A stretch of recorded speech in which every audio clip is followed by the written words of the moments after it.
What's up? Welcome to the Profo One channel. This is the Hip Hop Dark Web Part 2. We're just waiting for people to come in. Please share it around, like it. If you have any questions, comments, or grievances with the panel, you came to the right place. The Hip Hop Dark Web, we're going to be going deep. We're going to start at the 3-minute mark. In the chat, for the 3 people that are watching, let us know where you're from. We're going to have a good show. Please share on your social medias. We have some new panelists today. And we're going to go in deep. We got all coasts we're representing. All elements representing in hip-hop. We got Inglewood, Michael Brown from Inglewood. What's up? We're just playing a free J Dilla beat because copyright strike.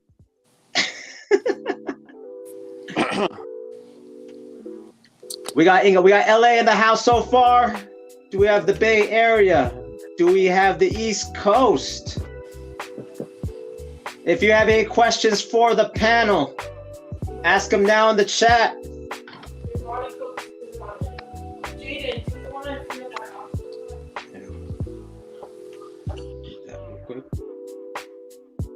Waiting for some more people. We have different generations from the timeline of hip hop, but we're all over 40.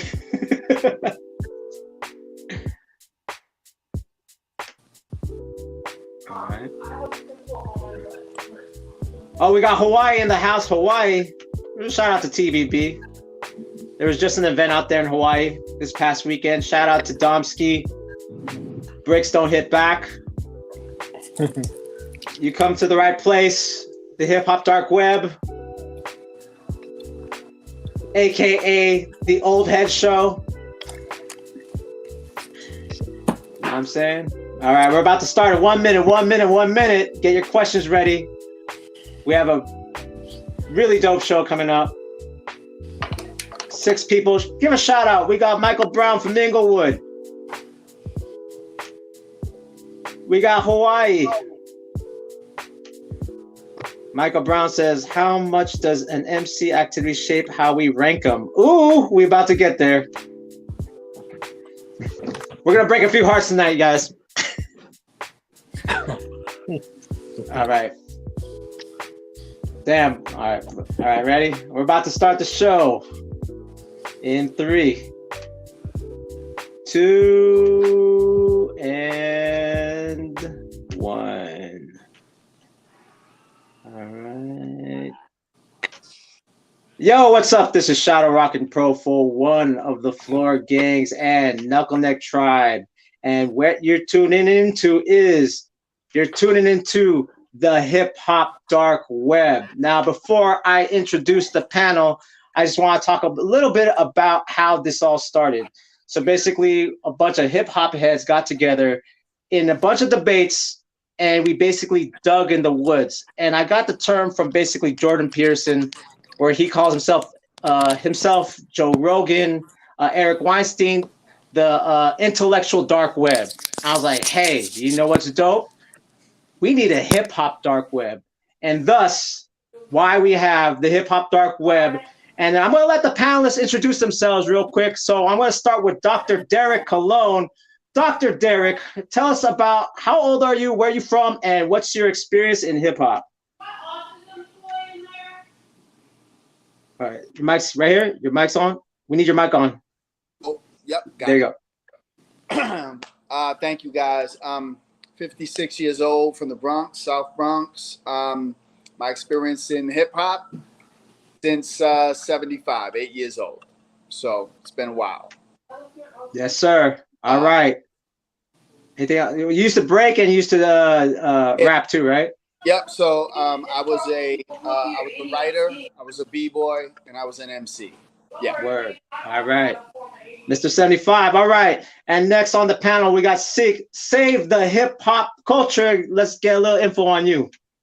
What up, y'all? Go by the name of Sector 3, Save the Hip Hop Culture. Got into hip hop about 86. Did a little graffiti bombing, mostly emceeing, just to myself, nothing major. But started to Save the Hip Hop Culture, I believe it was 2013. Just really on the mess around tip, trying to show my nephews, there was more than what was being played on the radio. Got a good response from some heavy hitters in the game, and been doing it since. Just history, preserving the culture, so on and so forth. All right. And up next on the panel, we got my man Pluto 7. Let's get your history a little bit. Peace and blessings, everybody. Pluto 7, aka Omega Citrus. Yeah, man, just started out, as a b-boy in the early 80s. I did dabble in the other elements, all four of the other elements. But my mainstay is, b-boying culture. I acknowledge myself as a researcher. I don't really acknowledge myself as a historian because, I think researcher fits and describes you the most. But I'm all about all the elements. But yeah, man, b-boying's number one. All right. Okay. And last but not least, we got Tamal, Carry the Culture. Let us know where you're from and how long you've been in this hip hop game. Peace, what's good, everybody? Tamal, carrying the culture. Been in this since 82, 47. Came into it as a b-boy, heavy. The dance was really what grabbed me. Got into graffiti, got hemmed up for graffiti for a little bit. Focused on the dance, and then my style kind of gravitated towards more like mop top, steezo stuff. I'm from Connecticut originally. Started carrying the culture in 2016, just on a joke. Got really serious about it and started working on a radio station, Rap FM, in 2017. Worked with them for like 4 years and did a lot of dope stuff with them. And then just been pushing carrying the culture the past few years. And we got a weekly show, and we're up to 118 episodes. So that's what we're doing now, really trying to just preserve the culture as I know it. I mean, everyone knows it differently. Preserve the culture as I know it, and then also push it forward, with the new and up and comers. So, salute. There you go. All right. And if you don't know me, this is my channel. If you don't know, but not me right now, then I don't know why you're even here. So, welcome, gentlemen, to the Hip Hop Dark Web. So, a lot of things have happened since the first Hip Hop Dark Web. The first Hip Hop Dark Web actually started with myself, Adisa Banjoko. Shout out to Adisa, the Bishop, Pluto, and Dr. Derek. So a lot of things have happened, and there's a lot of things that we need to talk about. And I don't know if we could do it within 2 hours, but maybe we could actually consolidate a lot of these topics. The first topic that we started to talk about was actually the first quote unquote element of hip hop, and that Sick and Pluto being graph. Well, I touched graph a little bit, but not as much as probably you, Dr. Derek, or Sick, or Pluto. And this has been a debate for a long time. Is graffiti, before I play this video, is graffiti part of hip hop? Let's go to the graffiti guys first. Whoever wants to answer that. You want to set it off? All right, go ahead. Somebody set it off. Yeah. Dr. Derek, you set it off. Yeah, Dr. Derek. Why don't we have the OG? What do you think? Yeah, I believe it is part of the culture. 40-something years in, it predates hip hop, most definitely. Beginning 69. So yeah, 68, 67. So yeah, it predates hip hop, but my personal opinion is that it definitely is part of the culture and has been so for 40-something years. So that's my take on it. All right. All right, Sik. What are you thinking? What are you thinking? We're going to Yeah. you, Sik. We're going to go straight to you. Yeah. No, that's good. So keep in mind. I mean, I'm if in terms of who we're all in here, I'm the baby of the bunch. So I came in knowing it's part of the culture, right? It wasn't until later. And keep in mind, I'm Southern California, so what I was exposed most to was gang graffiti, right? So it's more Okay. territorial. But through the research, through getting into hip hop, through talking to several historians and people that were there, um, I understand it as it being part of the culture, but in the same breath or simultaneously, understanding it didn't start as that, right? We don't have a set saying like, hey, as of August 11th, 1973, graffiti started, DJing started, hip hop started, the MC started, right? We understand, I understand graffiti predates quote unquote hip hop culture. So simultaneously, I'll say that it is part of the culture. That's all I've ever known. Whenever I see, whenever I hear, whether it's Planet Rock, Jimmy Castro, whatever it is, I can hear the music and I can see the letters moving. Simultaneously, I see this. If I'm downtown, the graffiti goes along with what I'm listening to. So it's on and forth. Right? So yeah, I mean, there's obviously that's why we're here, right? Debating whether or not debating, but just discussing whether or not it's part of it. And I saw the video that you were about to post, where I'm assuming it's the one where they're saying it's not part of it indefinitely, and we'll talk about it. All right. 1 second, real quick. We're adding Randy to the mix. Randy, can you say something a little bit, please? Because you're very important. Let's you don't have to show your face. It's cool. You'll become like the graffiti writer of the panel. Randy, can you tell us your history and where you're from? I'm from the Boogie Down Bronx, my man. You know what I'm saying? BX. Originally, I'm from the Soundview section. I actually lived across the street from Bronxdale Projects. In 70 and 80, I moved to East 182nd Street, home of the Rockwell Association, TBB, Star Child of Rock. And I grew up hip hop. This was happening around me as far back as I can remember. All right. There you go. Randy, I did it all. And featured on the Freshest Kids, if you don't know, we got Randy. All right, so now the panel is complete. Our subject, I mean, if you're tuning in, our subject is graffiti hip hop. We're gonna go to Randy. Why don't you comment on that real quick before we get to Pluto? Well, I can't comment real quick. Okay, how about within 5 minutes? I could do it in less than 5 minutes. All right, there you go. I mean, somebody already touched upon graffiti. I hate using the term graffiti. All the right. New York City subway movement, Okay. right, existed before hip hop, right? Yeah. And it was a multicultural component in New York, in the Bronx. So I don't care about nowhere else. I'm talking about New York. I'm talking about the 5 boroughs. Whatever was happening elsewhere is irrelevant. So in the Bronx, in New York, Harlem, Brooklyn, you had Puerto Ricans, you had Black Americans, you had white people. I even heard of Asians. I never met any, but I heard. Latinos of all sorts. You know what I'm saying? The thing with the whole hip hop thing is that, from what I observed, what I saw, and even myself included, kids that wrote graffiti were also hip hop. Not all of them, but some were. You know what I'm saying? So like any street culture, kids that was already writing graffiti and messing with hip hop appropriated graffiti, hip hop. Graffiti writers appropriated hip hop. You know what I'm saying? Yeah. Because it's all street components. You know what I'm saying? Yes, sir. If that makes sense. Yeah. I'm gonna save my comments after. Pluto, speaking of which, what are your thoughts? All right. With me, with anything, everything is a matter of perspective. So I'm going to try to paint a picture. So, just to kind of piggyback on, you know, what Randy said.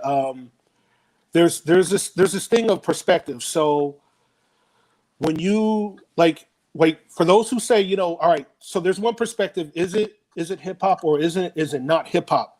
It all depends on when you came into this culture.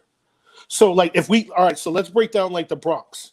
So like the Bronx in a time frame, let's say 64 to 773. That perspective is something that is different from like a 75 on. And then that perspective is different from New York City and outside of New York City when you came into this culture. If you came into this culture during the late 70s or the 80s or the mid to early 80s, then yes, it will be hip hop to you. But if you came into the existence of this, you know, in the like the 70s and closer to the 60s, your perspective is going to be different. So everything is a matter of perspective. So the ones who believe that it's because they grew up under that time frame. The people before that, they look at it differently. Some of them do add that on, and some of them don't. But when people say it is and it isn't, it all depends on how you were introduced to hip hop culture. So if you're a little younger, you're going to look at it as, oh yeah, it's hip hop. But if you're a little older, you're going like, well, you know, I remember a time before that. And that's the best way, you know, we can judge that. So that's something, you know, like, you know, everybody, you know, they say they have the perspective of hip hop culture. That is something that's definitely, out of all the elements, is something that is like, it all depends on when you were introduced to this, and that dictates your perception. Because again, it's access to information. The narratives within the Bronx from the late 60s all the way up to like 81 are varied. They have a little different perspective than everybody outside of that. Right. All right. Okay. So now I'm gonna do the pushback. I'm gonna mention cornbread. All right. Now, you know, here's the plate. Who wants to talk about cornbread first? Was he one of the first guys? Was he not? Let's get opinions, because I think this is the thing that you know, like I think everyone individually might have talked about him. Again, I am not a writer, so you know, this is what I've heard in books as far as cornbread. So whoever wants to address this right now, would cornbread be considered one of the first guys, or what's the opinion, gentlemen? No. Oh shit! No. Damn, that's two. No. And like this is why I don't use the term graffiti. This is why I say the New York City subway movement. Okay. Because cornbread never touched MTA Steel in his life. Period. That's what I'm saying on that. Unless you was burning the lines, you don't count. All right. Okay. Yeah, who else? Which is what historically we call a writer. He did not encompass all of that. He did tags. He did not encompass a writer. So if we say, you know what, if we look at it around phase 2 era, before he introduced bubble letters, there was still some development going on that made things different, because, you know, buses were hit. Walls were hit. You know, walls were the last thing really to be paramount, you know, in this day and age. You know, you had trains and you had buses that were being hit. You know, what do you call it? Cap. You know, everybody who knows Cap. Cap was actually originally a TBB member. Before, you know, he started NPC, he was a TBB member. You know, he hit buses with Batch and those dudes. So, you know, in order to be considered a graffiti artist for the commercial identification, but, you know, the real identification is writers, you know, he really didn't encompass writers. And then Taki, you know, homeboy right here, he actually brings up dudes that were before Taki that came out of NYC. So if people really did the research, you know, and you go on his page, he has proof. He has pictures that prove that, you know, there were the first guy who they considered a writer is a dude from NY. I don't remember which borough. I don't want to misquote that, but yeah, he was before Taki and all that. So, you know, Philly, yeah. Well, who else got a comment on it? Can you guys hear me? Yeah. You can hear me, everyone, because my thing's frozen. Yeah. Okay. Yeah, go for it. All right, peace. I'm going to say this, and I'm going to say this about probably a lot of the things that we share, discuss, is that I think it's really hard to say with a lot of these things because our culture wasn't documented very well, if at all, particularly something like graffiti. And I think there's, as Lilo said, I think there's a lot of perspective. So, okay, well, what is a writer? Who's the first to tag? Who's the first to do this? And I mean, there's documentaries about like hip hop started in Brooklyn first. So I just think it's interesting as we discuss these things. I don't see a conclusive thing coming out of it. I mean, in a lot of cases, usually the person that starts something isn't the person that gets the most credit for it. It's usually somebody that comes a little bit after and makes it, so it happens in a lot of cases. So, I mean, I certainly agree that probably Cornbread probably isn't the first writer. I mean, but even the people that we're discussing here, maybe they might not even be. Like, I think with some of our hip hop gets really murky in a lot of things. It's like so full of things that aren't true, and with the rumors going for years. Rumors stick in hip hop for years, and so it's just that's just my perspective on it. I don't think he's the original, the first graph writer, but somebody. Subway bombing is from New York, bro. Yeah. Subway bombing is a New York thing. Period. Yeah, that's not what I'm saying though. So I understand. I mean, that's the point. That's not the point I'm making. But yeah, I get you. Whoever caught a tag on the wall in Philadelphia or in Egypt or Europe or in Japan on the moon, if you wasn't hitting the trains. My point I'm trying to say, you could say, okay, let's just say he wrote on the trains. I'm saying any writer could say, oh, this is the first writer. I'm just saying hip hop is a very murky thing, and there's a lot of debate to who could be the. Just to touch on what you said. You mentioned that documentary on Brooklyn. That was negated 7 years ago.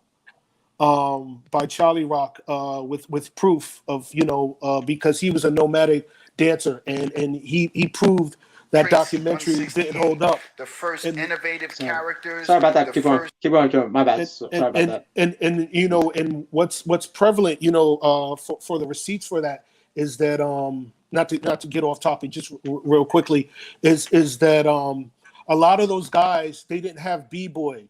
What people don't understand, breaking, b-boying, rocking, or whatever category you fall under is the beginning of this culture. You take away that, none of the stuff that we have now would exist. So the most prevalent thing in the culture, which catapulted it, outside of this city and worldwide, is breaking, and then the history of it starts with breaking. But that's what makes writing so unique. Because it started before and it slowly became a part of the culture, whatnot. It wasn't something that that became it was something that was like, okay, it was initially a part of that, because you have rock, you have locking and all the West Coast styles out there. They're now considered a part of the culture. Right. So there are things that predate quote unquote hip hop that became a part of it and is acknowledged. Graph is certainly the biggest one. I mean, a lot of graph writers were metalheads and didn't even. Yeah, I mean, I was actually about to say that. Like, there's a lot of there's a lot of graph writers that are metalheads, right? They'll be like. There was a kid I was in school with in college, and he was one of the illest. I mean, crazy, like bold characters, everything, ill style, and he looked like a Brett. I don't know. I mean, he was just whatever. So it's that. And that's always been there. That's always I always say been graffiti there. has an asterisk next to it when it comes to it. To me. So, Dr. question, okay, guys. okay. I got a question. This is more of a question for you guys. So, Pluto, you brought up perspectives, right? When it comes to, whether or not you think graffiti is part of hip hop, right? Pre 74, 73, you're gonna say no. Anything after that, some might say, that's how I grew up. Same with me, right? So I got into it in '86, and that's all I know. Mm-hmm. And then Randy says, it's Subway. It's all Subway related. So if we're asking about graffiti, Cornbread, is he the first graffiti writer?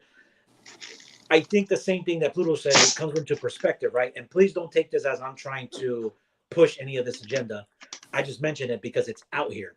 Mhm. I've come across several documents, panels, people say, well, Southern California, it's known for gang, early 30s, 40s, and they were writing on walls. Now I understand that. I understand that, the graffiti we're talking about is subway bombing or whatever it is you want to call it.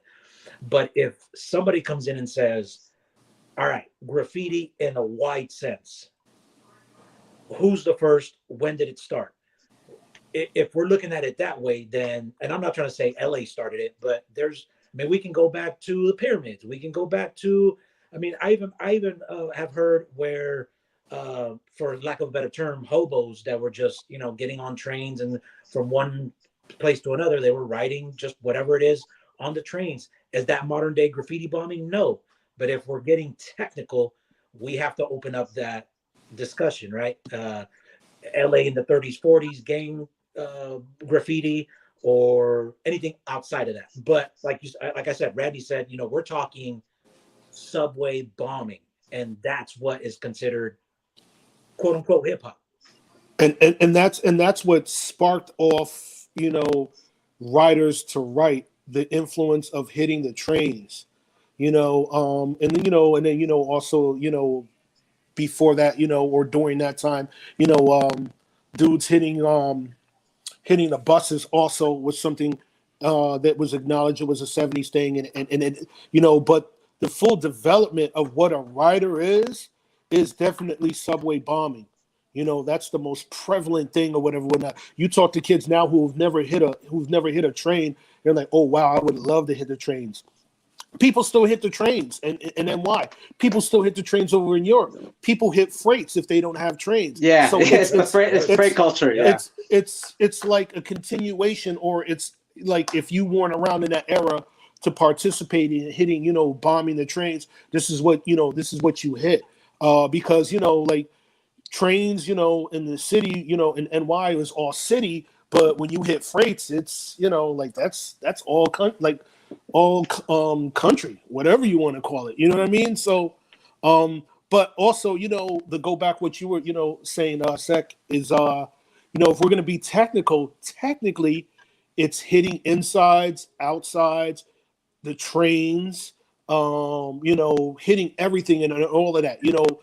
Just like what did men say? You can't call yourself an all-out king if you only specialize in one thing. You got to get everything, top to bottoms, inside, whole cars, and all of that stuff. That's what was going on, prevalent in NY for the longest before anywhere else or whatnot.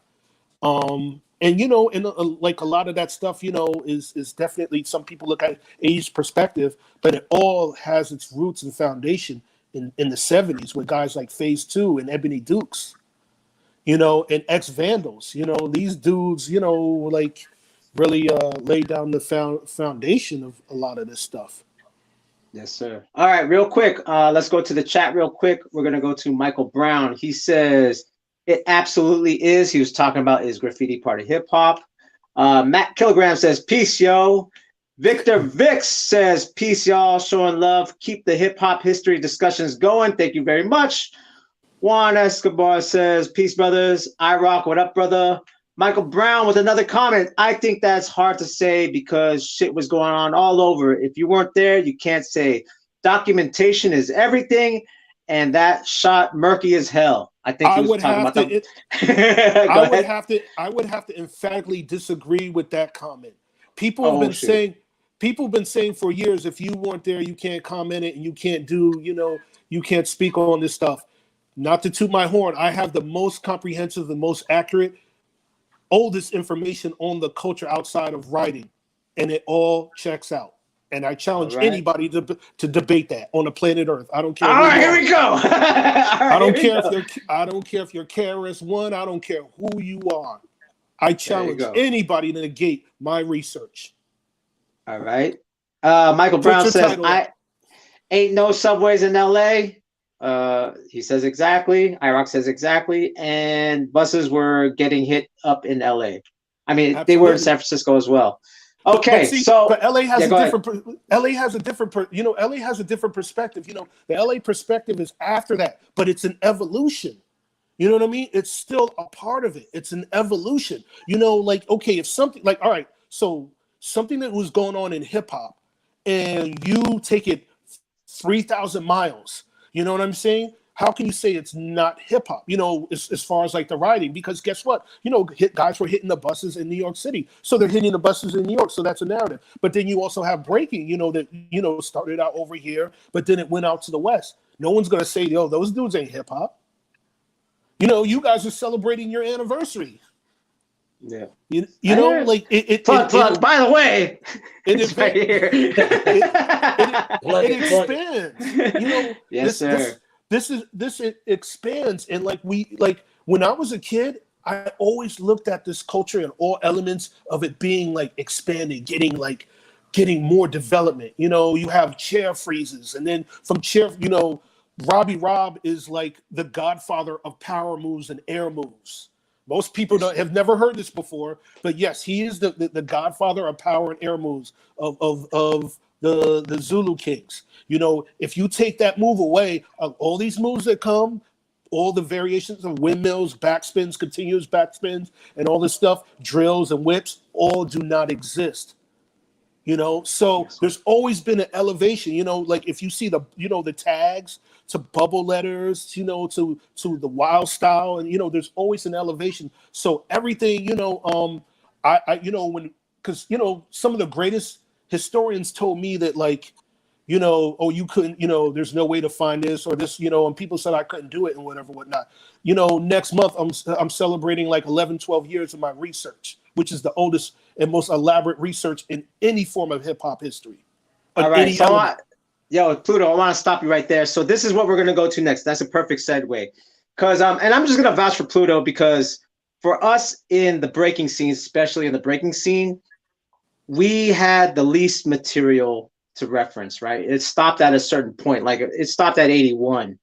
And I think Randy could contest for this, that once things were coming out, I know on my side, we would go to different OGs and hear different stories. I was the best. I did this. But then there would be this like underlying truth that they didn't even realize. But we had to talk to 10 or 15 people to hear this kind of consistency. And that's the thing that I know, that's the research that Pluto has done. I know I've done. And that's what, like, within this whole realm of the hip hop, 50-year hip hop and people coming out the woodworks, that we were doing this 20 years ago. Actually, after, for me specifically, Randy being in the Freshest Kids, is when we saw that documentary, we want to dig deeper. And we actually went to that sparked off a lot. So we actually started to talk to people and hear, no, I was the best. No, I was the best. No, I was the best. But there was some story. And that's the only thing that this is unwritten in the b-boy culture, because in the b-boy culture, what do we care about? We care if you could air flare.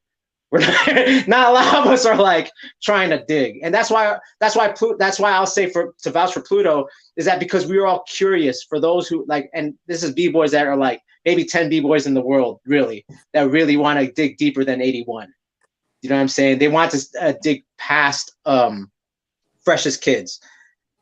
That being said, when you guys were talking, I was showing a clip from Dr. Derek's documentary. And right now I'm going to play a little bit of it because Dr. Derek was one of the first guys to take the kind of the information that has been dug up and put it in documentary. So we're going to play a little bit of that. We're going to react a little bit to that, and then we're going to talk about it. Is that all good with everyone?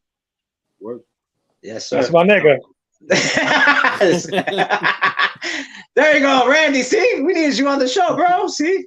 All right, so we're going to play a little bit of it. Stripes, wild style to describe lettering, the first created by Phase 2.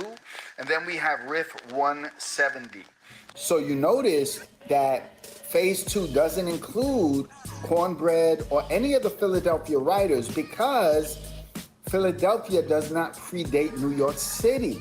We have other writers, you know, Mid 77, have seen the PJ Duster. I mean, there's so many other writers And it's important to understand that the graffiti writing community beginning in those early years were made up by white boys, black writers, and Puerto Rican writers. And so there were a mixture within that urban subculture which predates hip hop, which was put into the ecosystem of hip hop. And then we have where we first get the writers, the DJs, the MCs, the B-boys together at the downtown scene at Negril, 1981. This is, Henry Shaflan, Africa Bambaataa, Michael Holman. These guys are bringing the elements together. And so, when you think about graffiti and you say, well, that's not part of hip hop, it never was. And then you hear people like, Scene, who says it wasn't part of hip hop. Well, you gotta think about this. Why was it then that the early hip hop flyers were done by graffiti writers, okay, in the graffiti style? Because there is a connection. Graffiti is a street art. Hip hop is a street culture. And so there is a connection with graffiti and hip hop culture. And so when we're talking about the origins, we can't talk about the origins of the movement without talking about the art of the movement, which is graffiti writing. All right. Okay? All right. So that was a snippet from Dr. Derek's documentary, Hip Hop Origins. Let's go to Dr. Derek. What made you want to make this documentary? Oh, man. Well, as many of you know, I've been sick. So, had the operation and I just been home. And actually a friend of mine who has no stake in this at all, friend from up north, who's actually doing his own, he's actually doing something really crazy. He's writing a book. He's been meeting about 100 hours with David Berkowitz, the son of Sam. So he goes once a month and spends about 4 hours at the prison interviewing David Berkowitz for this book. So we were talking and I sent him something I was doing. He asked me what I was doing. I sent him and he got back to me. He said, man, I looked at a lot of your stuff. Why don't you do a documentary? And I'm like, what do you mean? Like, I don't have a budget for that. I don't know. He said, just use what you got. So I just started to film right here and, just started to get information that I already had, clips that I from my videos that I were able to just put in. And I just kept going. And I thought about, I spoke to Rand and, we sort of talked about, what that could look like. And I really wanted to deal with the origins and the elements based around this whole argument from FBA and ADOS that, the documentary is not about whether Puerto Ricans were there or not. That's not what it's about. It's about just documenting the story. But you can't talk about the elements of hip hop without talking about the people of hip hop. And you can't talk about the people of hip hop without talking about the Caribbeans, the African Americans, and the Latinos, primarily the Puerto Ricans in the Bronx. So I just started filming and talking and finding, and it ended up being, I knew I wanted to cover the elements, but I also knew I wanted to deal with the elephant in the room. Does hip hop start in the South or does hip hop start in the Bronx? That was really it. All right. All right. So let's open up the panel. Does anybody from the panel have any questions for Dr. Derek? Because it's about, how long is it, Dr. Derek? How long? It's like an hour. Hour and 38, something like that, maybe. Hour and 38 minutes. And this is the only, the closest thing that we have is Hip Hop Evolution on Netflix. I forgot the brother that did it. I think he's from Toronto. I believe he was Toronto he's from Toronto. Yeah, and he gets pretty specific, but obviously it veers off to more, the rapping side, right? And it's dope because the guy does cover from, the first times of hip hop into the first rap, into like the 80s rap, the 90s rap, backpack, the South, all that type of stuff. But then you pretty much go into the elements. Does anybody have any questions for Dr. Derek, or have you guys watched it yet? Like, let's get I know Randy, I know you watched it, so does anyone got anything to say? I had a question. Yeah. When did you do this? Like exactly like what time period? I mean, this, so I can just fit it in my mind. A month. So so recently? I mean, like, yeah, a month. Yeah. And that reason, because I thought about all of that. I said, man, you got people, you got Doug who's doing a documentary. He started in 2017. He's still not done with it yet. I get all that. I'm just home, right? I'm healing home. I said, I don't have a budget to travel. But because I've done so many videos on the channel that sort of tackle a lot of this stuff, I was able to take some of that, put it in as extra footage, B-roll footage, if you will, and then just talk about what I've been talking about. So it really wasn't that long. Do I wish I had a $30,000 budget with 4K high def camera? Yeah, definitely. But I used what I got, and I think it came out decent. But I really wanted to focus on what I don't think other documentaries focus on, like Evolution. It's really about rap. The Freshest Kids was b-boying. Star Wars was writing some b-boying, mainly writing. I wanted to see, can I do all of it? And I obviously did not exhaust it. There's so much more I could have covered, but I wanted to, speak to those who try to have a different view on where it's from and who did it. That's really what I wanted to speak to. And I hope and pray that came across. I'll say, so I watched it in preparation for this build, and I thought it was done pretty well, man. And I thought, for the most part, in my opinion, like everything you said, I pretty much was in agreement with him and on point, and I thought it was done well, researched well, and stuff like that. I wanted to maybe know if we could bring up a couple points that you discussed there. Let's go for it. That's why we're here. That's why we're here. Yeah. That's why we're here. The one point about I almost burst out laughing with the hip hop starting in the South shit. Get the fuck out of here. Damn. Let's start the. Okay, I know Randy. He's got his leash on. We're about to let Randy go out the. Yeah, that is listen, my man's finished. Yeah, that's some social media bullshit that's come about because people are able to like research and see other shit. Yes, people were getting down on the floor in other cultures, other eras, doing other shit, but that was not b-boying. Stop. Right. Stop. Don't want to hear that. I don't want to hear shit like that this was going on in the South just because like there was some similar things that looked like that. What the culture was not there. There were the language, the fashion, none of that shit was there. They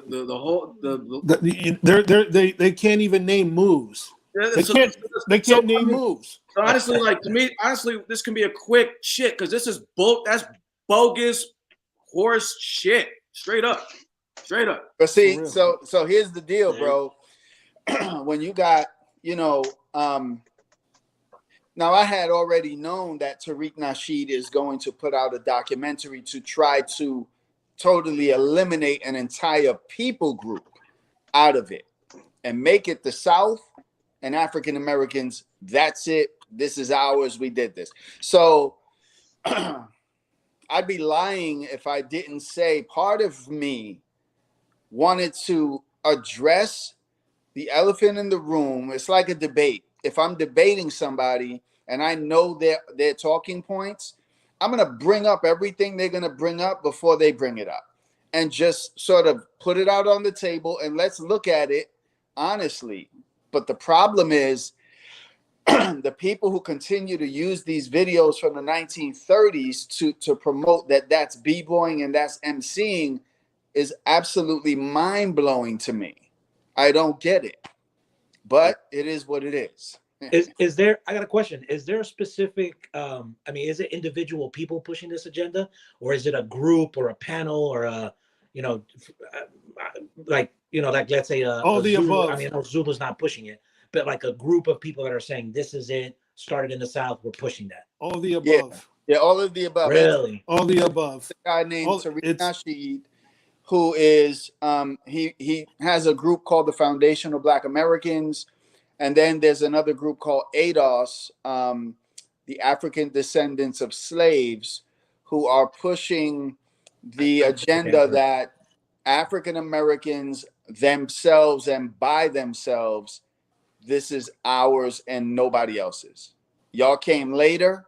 Y'all came in the 80s sometime, and I'm like, what? But anyway, I digress. But yeah, so it is all of the above, but it's really Tariq Nasheed. He's the mouthpiece to try to say that, you know, using words like tethering, we're tethering onto the culture.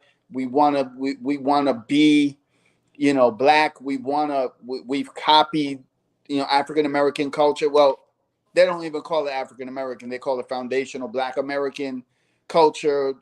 All Latinos copied that. That's why they do what they do, because they copied us. That's the thing. And you know, I've always tried to just maintain. Here's not to cut you off. I have to just say this. Yeah. If what you're saying and the FBA is saying this is true, then have them do a live workshop teaching kids how to break in South. Right. Yeah. Teach a class. You know, and then when you teach that class, because historically, whenever I've taught anyone, I've taught them the history and I've taught them the names of the moves. Do all of that, and then you know what? You might have a strong argument to have. But at the end of the day, you know, everyone, you know, I'm sure that when pro teaches and a lot of everybody in the culture of breaking teaches, they at least teach the names of the moves. You know, we can give you specific names to specific people who made the moves and the specific time they made it and who made them and their names and what crews they represented. If you can match that, and if you have that and you can put that down, you know, then okay, then we have a conversation. But if you can't do that, like, you can't even sit at the same table with me. Yeah. That's nonsense. And I mean, honestly, most of what, if not all of what, in my opinion, what Tariq Nasheed has to say is straight buffoonery. So I mean, and that's what's going on in this culture. You know, the thing right now, this year in hip hop culture, it's just one big, you know, mess, man. It's just a bunch of people bending over and getting fucked in the ass. You know, case in point, the 50th anniversary, that shit don't hold up. Mm-hmm. Anybody who's pushing that 50th anniversary, they obviously didn't do their research, or they're doing like we said earlier. The problem with the culture is nobody is doing critical thinking and doing research. It's not the 50th, people. This shit does not hold up. You know, because, I mean, think about it. In order for it to be 50th, you would have to have an event that had all or at least 3 elements in there. Kool Herc's party did not have that. Has anybody talked about, you know, the great battles that happened on what is it, August 11th in 73? How many battles did we hear about that? How many B-boys did we hear about that? You know, how many MCs did we hear about that? It doesn't, there's no receipts for it. Does not check out. Now you're talking outside jams and park events and school events at like 123, you know, etc. Yeah, that might make sense. But that's more like 77.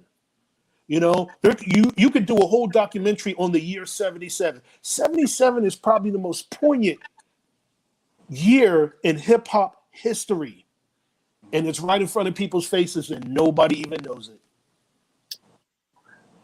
Yo, I agree. check this out. I have a little clip. It's really side clip, but it's a little bit of a jab. But here, I'm gonna play it anyway. Here you go. I'm all about Nike and Jordans. And I feel like Boston at the time was more Adidas than New Balance town. Is that fair to say? Well, everything like when that age, it was like Run DMC. So this is for the documentary or the like movie Air. Fat laces. Yeah. Yeah. Like Pumas. Of course. Break dancing. I had maroon Pumas with the gray. Fila. Yes. Like, you know. All the New York guys would come down and take all the girls down south where I'm from, Atlanta, because they had the fat shoestrings and then they knew how to break dance and they talk like this. Yeah. It's country. You country. Puma suedes, Puma classics. Everyone was breakdancing in them. That was the culture. And That was a receipt, Uh-oh. and that's from Chris Tucker. Now Yeah. that was a receipt for your butt. They weren't getting down. I don't know what they're talking about. See, this is the problem. He just said it. Chris Tucker just said it, and that's Chris Tucker. Come on, man. When you when you say it started in the 30s in the South, 30s, 40s, but then you don't see it ever again until the 70s in the Bronx. And then you got dudes from the Bronx going to the South, and the Southern dudes in the South are blown away by what they're seeing. The cassettes of Cold Crush, the style, the fashion. You just heard what he said. That, come on. I mean, stop. Yeah, that. I've seen people post videos of like a traditional, I don't know the name of the tribe in Africa, a traditional tribal dance, and they'll say origins of b-boy. Yeah. That in the documentary. He had it on the documentary. I saw that. Yeah. Here's the thing, and Capoeira too, but it's the context of Herc spinning using the merry-go-round technique and the people that kind of formed around and danced in that, in that situation, in that venue, the Hivolo, the Executive Playhouse. We're talking about that, you know what I mean? Right. I think the problem today, obviously, like we said before we went live, I think today, again, internet is so at your fingertips and you can do a bunch of stuff just right off your phone, right? Download a video, put a headline or whatever, the beginning of b-boy, origin of b-boying, post it. And people are too lazy. I've said it before. We live in a drive-through era. They want information super quick. Yep. They don't do the knowledge. This is hip hop, or even outside of hip hop. You say something, people run with it. It gets reposted 1,000 times, and those people repost it 1,000 times. All of a sudden, it becomes actual fact. Look at just history itself. Yeah. From the invasion of the native lands to slavery and all that. What's written in the books. It's the history is told by the victor, not the one that's conquered. And in this particular case, hip hop's being hijacked through internet and people that are not doing their research and just posting shit for likes, getting that clickbait. Nobody's questioning it. Yep. And here's the thing, what was it like 10, 20 years ago? They said we were in the information age with all this information at your fingertips and people are epically ignorant. Oh, epically ignorant. But just to touch on something real quick, I got cut off. When they talk about the dancers in the 30s and all that stuff. My grandparents are from the South. They used to do dance competitions, and they won dance competitions, all those dance styles from back then or whatnot. When they see me breaking, they never said, "Oh, this is the same thing we did." Key. No, So there's another receipt. There's no relationship. None. You know what I mean? As a b-boy, you might look at some of that shit as a reference, but I could snatch this old school shit and add it to my shit. And that's what b-boys did. That's what we did. That's what I'm saying. But there's no direct relationship. That's just goofy. And that's an agenda that needs to unfortunately that needs to be squashed because that's rewriting what it really was, man. That's stuff.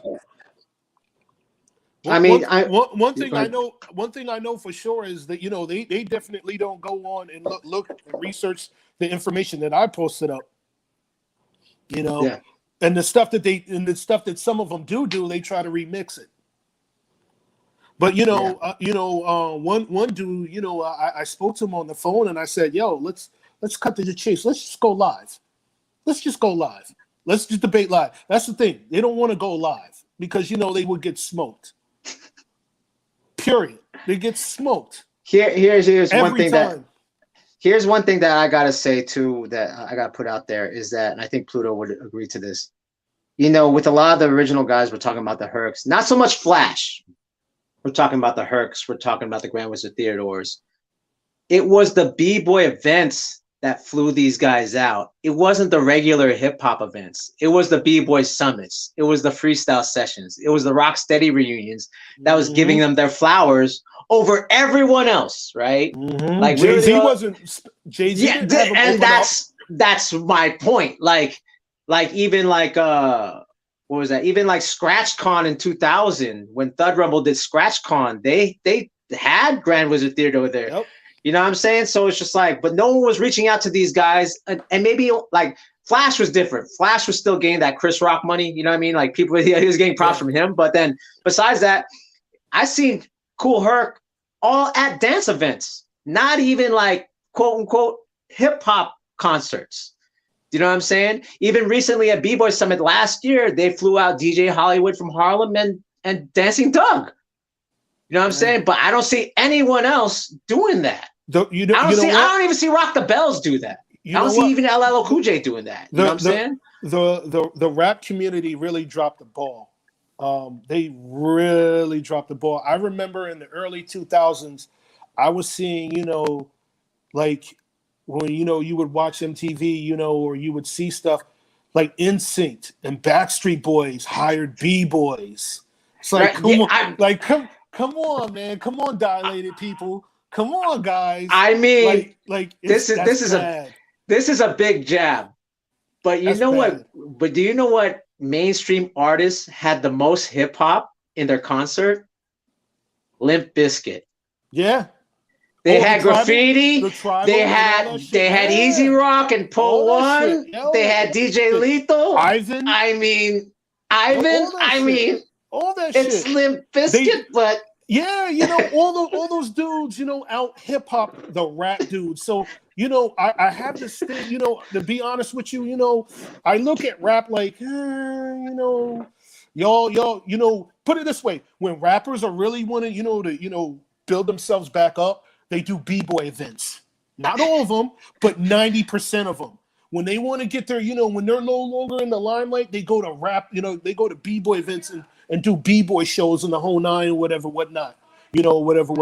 But like when you were at the height of your shit, you never really showed love, because guess what? This shit would not exist if it wasn't for B-boys. Because in the early 80s, other than like Run DMC and a few other people, breaking was running this shit. When you thought of hip hop, you thought of breaking.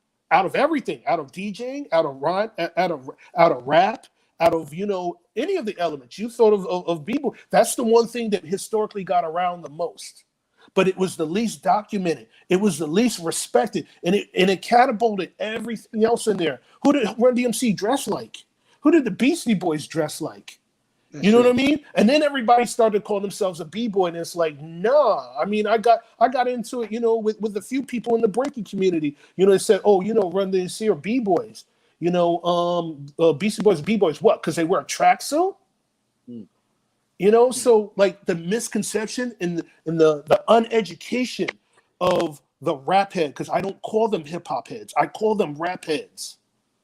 They're not the same. They're not the same. Because culturally, if you're in, like, even I would say to an extent, the most uneducated B-boy knows more about hip hop culture than the people in rap community. And I'm not talking about your Jay-Z's and all that. I'm talking about, your Def Jux dudes. Right. Because, I respect all that. I rock with all that or whatnot. But I do see a lack of all of that stuff, because when people say, you're like, oh, you want to talk about hip hop, and the first thing they say about rap, it's like, oh man, you lost me, man. I thought we were talking about hip hop.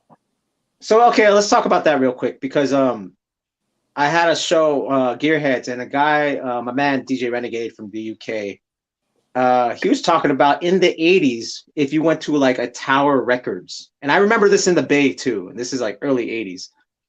there wasn't a hip hop section, but there was a rap section.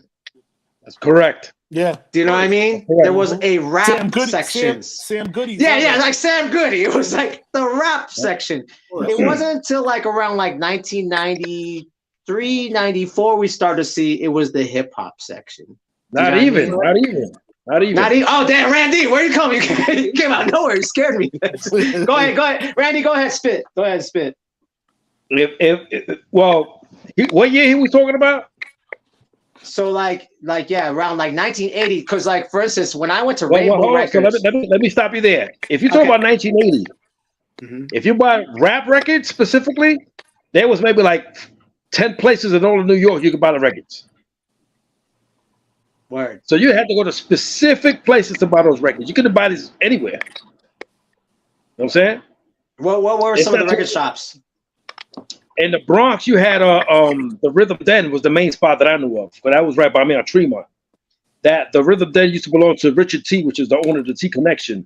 This was on Tremont, and this is where you could actually buy the records, the 8 tracks, and the live cassette tapes. You know what I'm saying?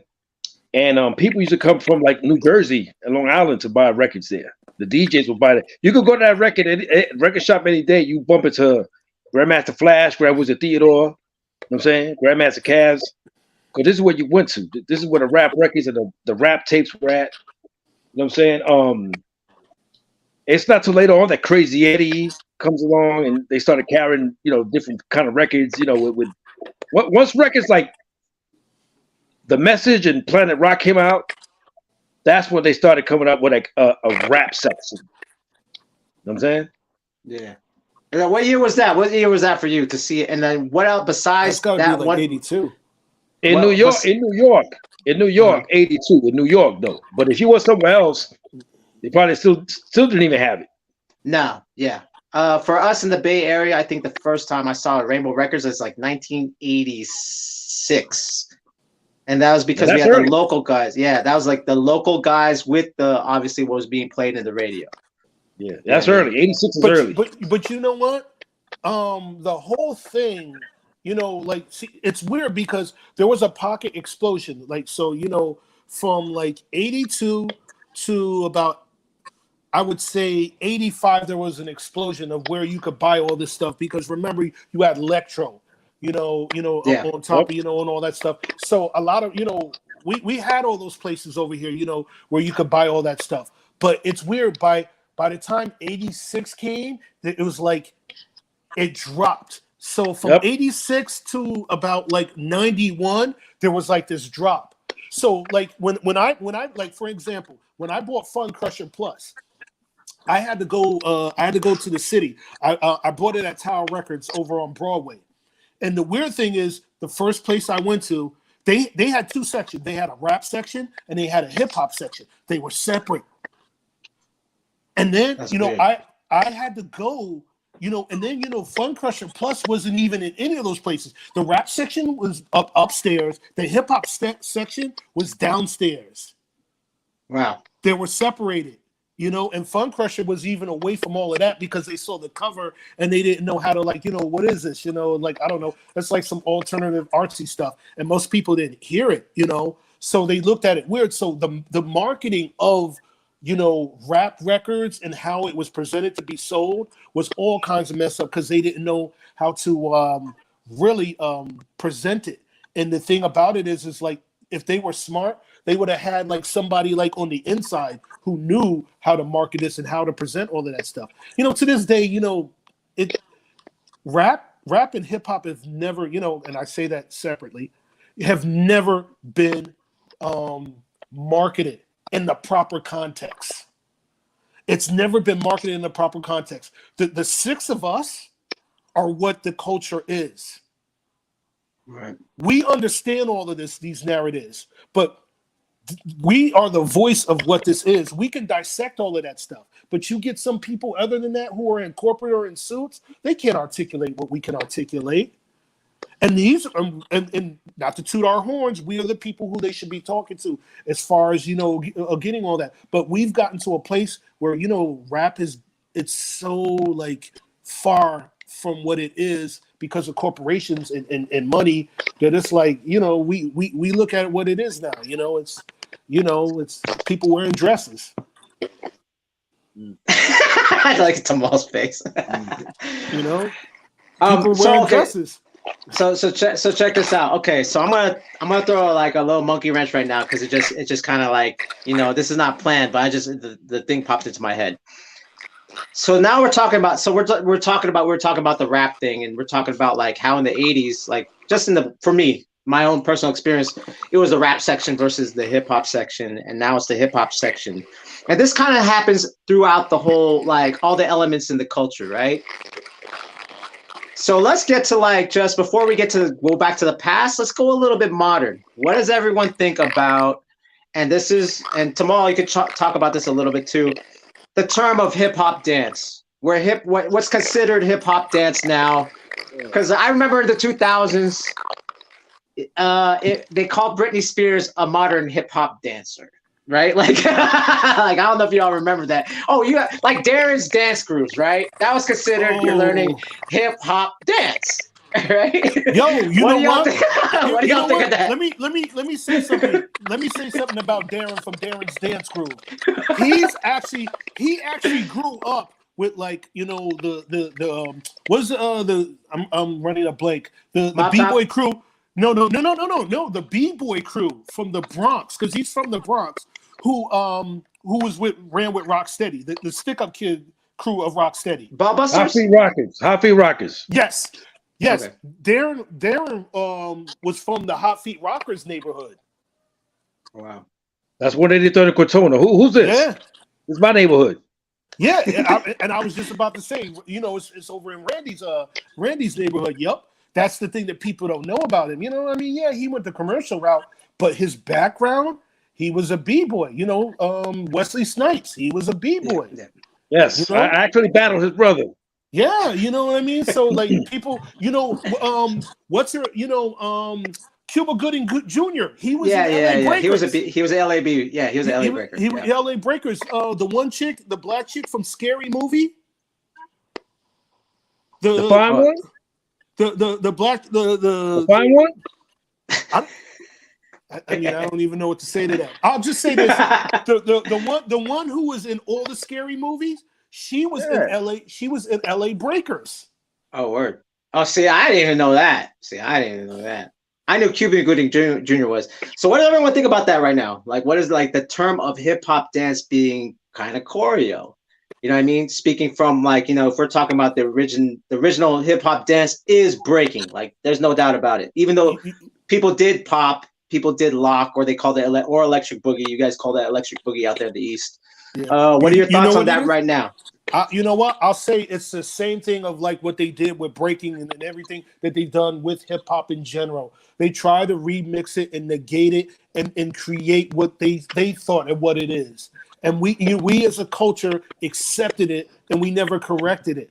So now what we're doing, fast forward to right now, currently, we're trying to re-educate and put things in the proper context. Some things that weren't, and some things that were, and some things that never were.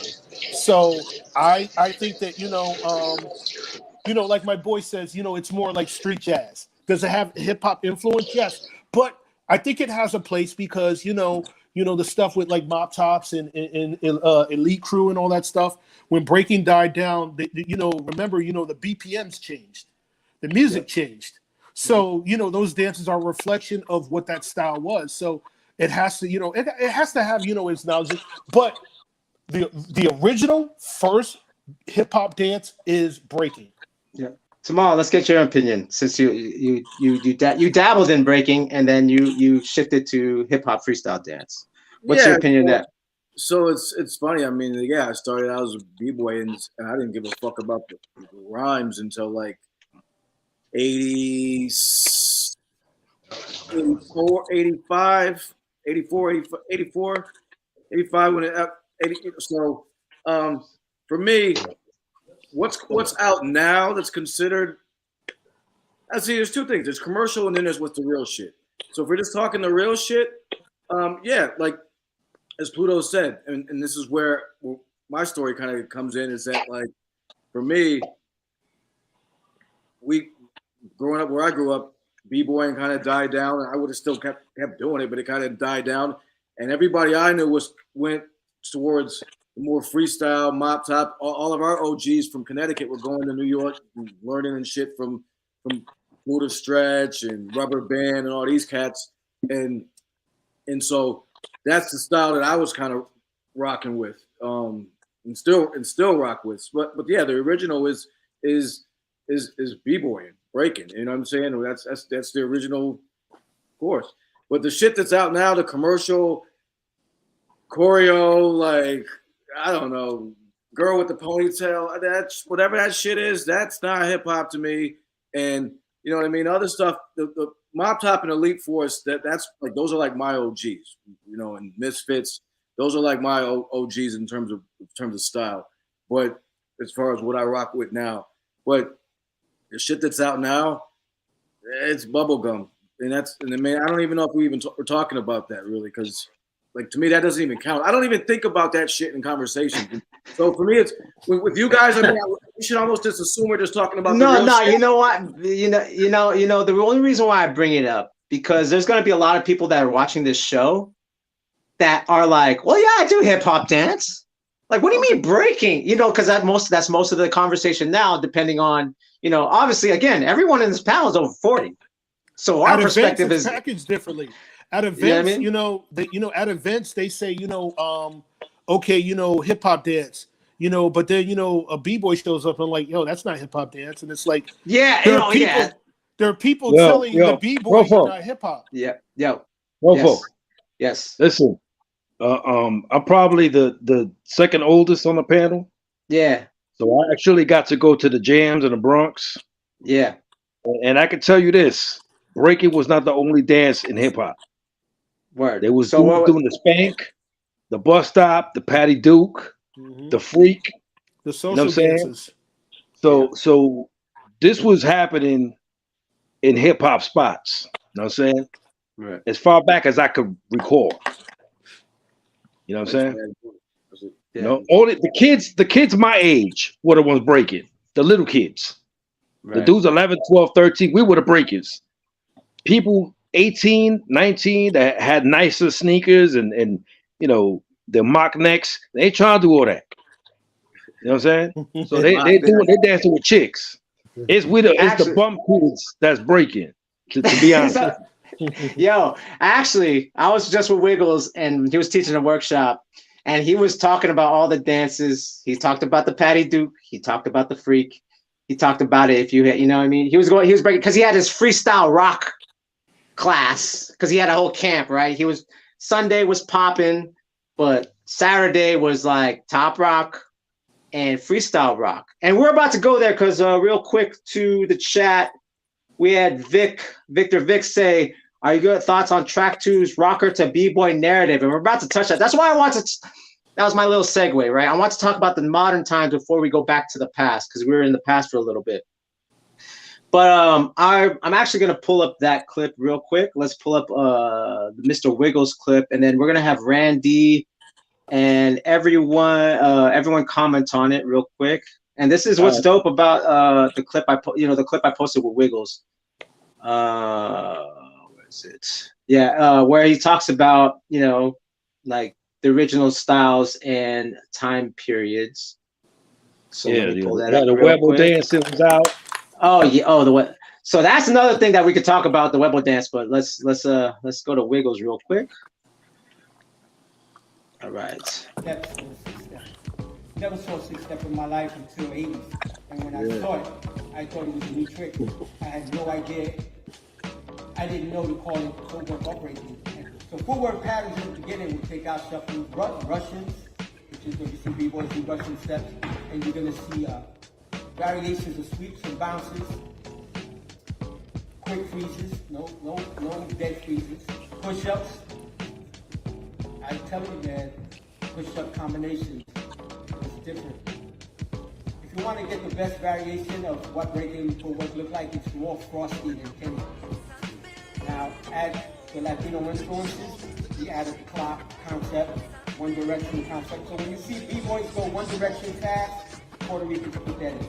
When you see sporadic footwork in all directions, that's the original African American style. When you see more bouncing, you can't see a spin. You can't bounce and spin. You see ball continues. When you see a down lock position and one direction footwork, that guy's gonna whip. That's why Puerto Ricans were able to add what we call air moves. We went one direction, whipped, and we spun like a top. All right. So that was the segue. That was a segue to what we're talking about now. So we went from hip hop, dance, modern to this, and this is we're gonna go to the track 2 video. Randy, what can you you commented on that on my DM? What can you say about before we go to the track 2 video? What do you guys say about that clip about Wiggles? I am in 100% agreement.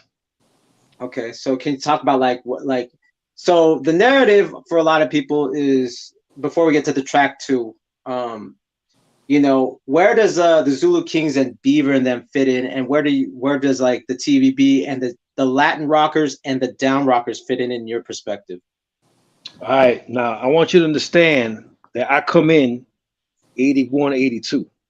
Okay. All right. Okay. So these dudes are all older than me. Right.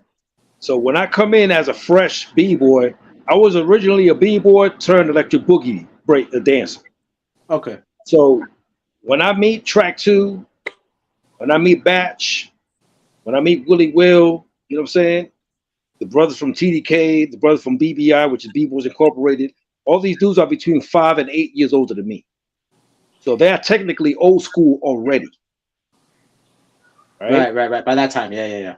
So I'm seeing these dudes after the fact. So at Jams, when I went to, the first time I saw track 2, for example, that's what we're going to talk about, was an 81 breaking. First time I saw breaking was an 81. Okay. And they were playing an old school set at 129 Park, and the older B-boys got down to like the 70s break songs, right? And that was the first time that people said, yo, these dudes are from the old school. That was the first time I heard somebody refer to an old school dude, right? They say, yo, these dudes are from the old school. This is the real breaking, the original breaking, the old breaking. You know what I mean? And it was different because their footwork was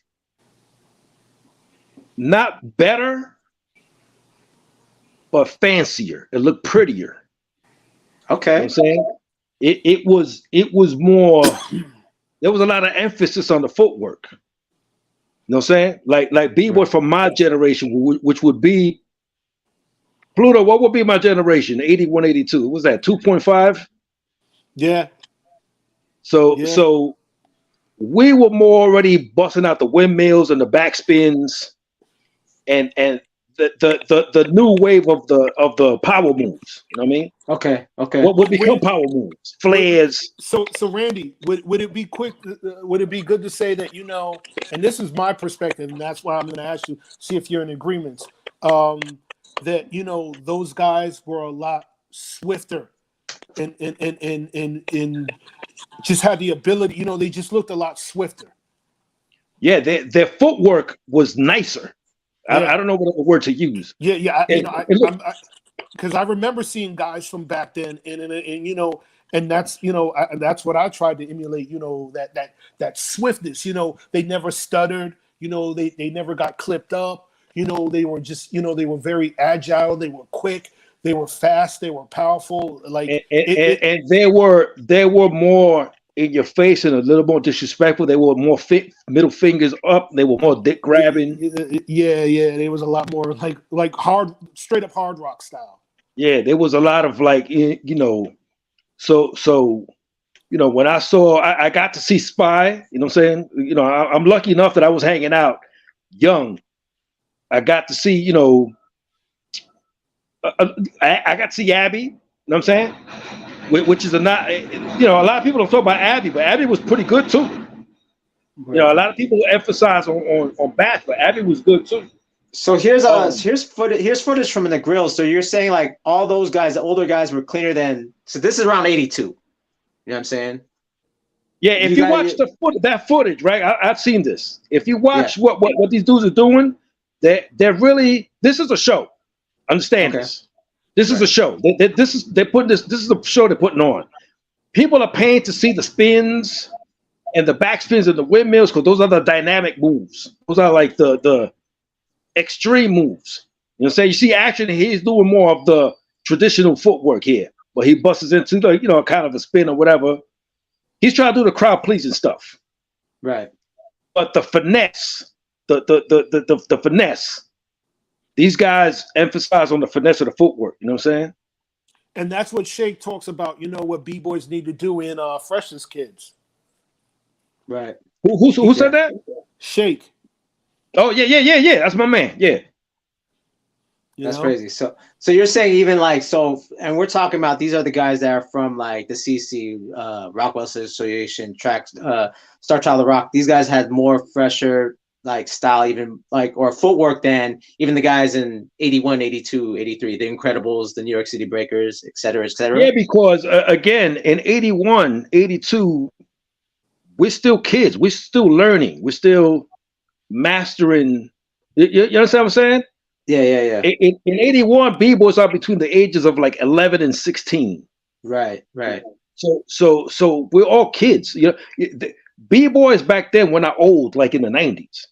Yeah. In the 90s, when you got these 20-something-year-old dudes breaking, that was unheard of. Right. As the time progresses, B-boys are getting older and they're lasting longer. I mean, you're talking to one, so. Listen. If you was breaking and you was like 16, that was weird. Yeah, like why aren't you? Why are you still trying to spin on your back? Yeah, that was as a weird. You were a weirdo. You were like a burnout. Look like, oh, here comes this guy, bro. So you know? Frosty was like, I'll tell you a story. Look, like, I'm gonna tell you a story. All right. I came from basic training in 1989, right? I came back to New York after basic training when I joined the Army. And I went to the Circle. The Circle was a movie theater in the Bronx turned a club. So I'm in the club with my cousin, we chilling, and all of a sudden, you know, the DJ puts on It's Just Begun out of nowhere. And here comes this one dude just flipped into the crowd and started breaking. I was like, yo, niggas is breaking. Get out of here. This is 89. Niggas was not breaking. Niggas was not breaking in the Bronx. Yeah. Then all of a sudden, that dude gets up. Here comes Fast Feet. Fast Feet comes, boom, breaks. And I'm like, oh, snap. And you know what the people were doing? They were laughing. They went to get drinks. I'm the only one there, me and my cousin, looking at these dudes like, yo, niggas is breaking. Like, we was bugging. Niggas is breaking. Fast Feet gets up. Guess who jumps in the circle?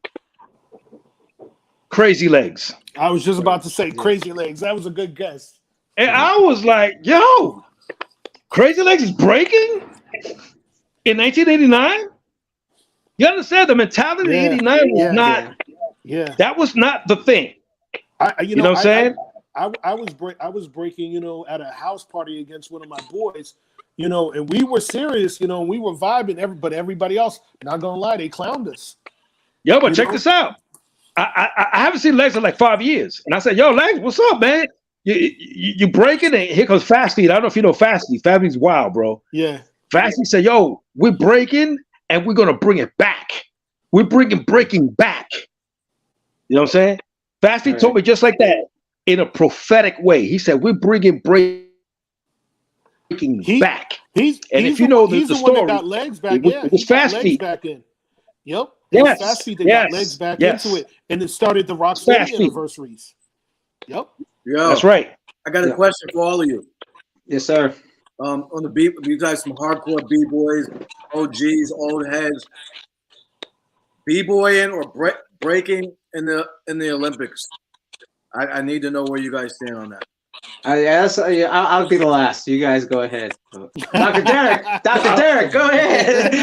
Dr. Derek. In particular, real quick, I know where I think sex stands, and I think I know where Pro stands, but particularly Randy. Let me say this. If it's gonna be the Olympics and it's gonna be treated as a cultural aspect of hip hop, I don't have a problem. If it's gonna be removed from hip hop as a cultural aspect and more of as an Olympic thing, then That's when it gets goofy. 2.0. Dr. Derek, what you think? We haven't heard from you for a minute. Brian Melendez. Yeah, I think what Rand said was pretty accurate, but you can't escape. It's the Olympics, so there's no escaping what it is. It's the Olympics, but you have true b-boys that I can't speak for all of them, but the ones that I know that are getting ready to be trained and are in on the team, they're b-boys, so they're gonna bring what they bring. But at the end of the day, it is still the Olympics, and they have the rules, and they're gonna do what they do. Time will tell.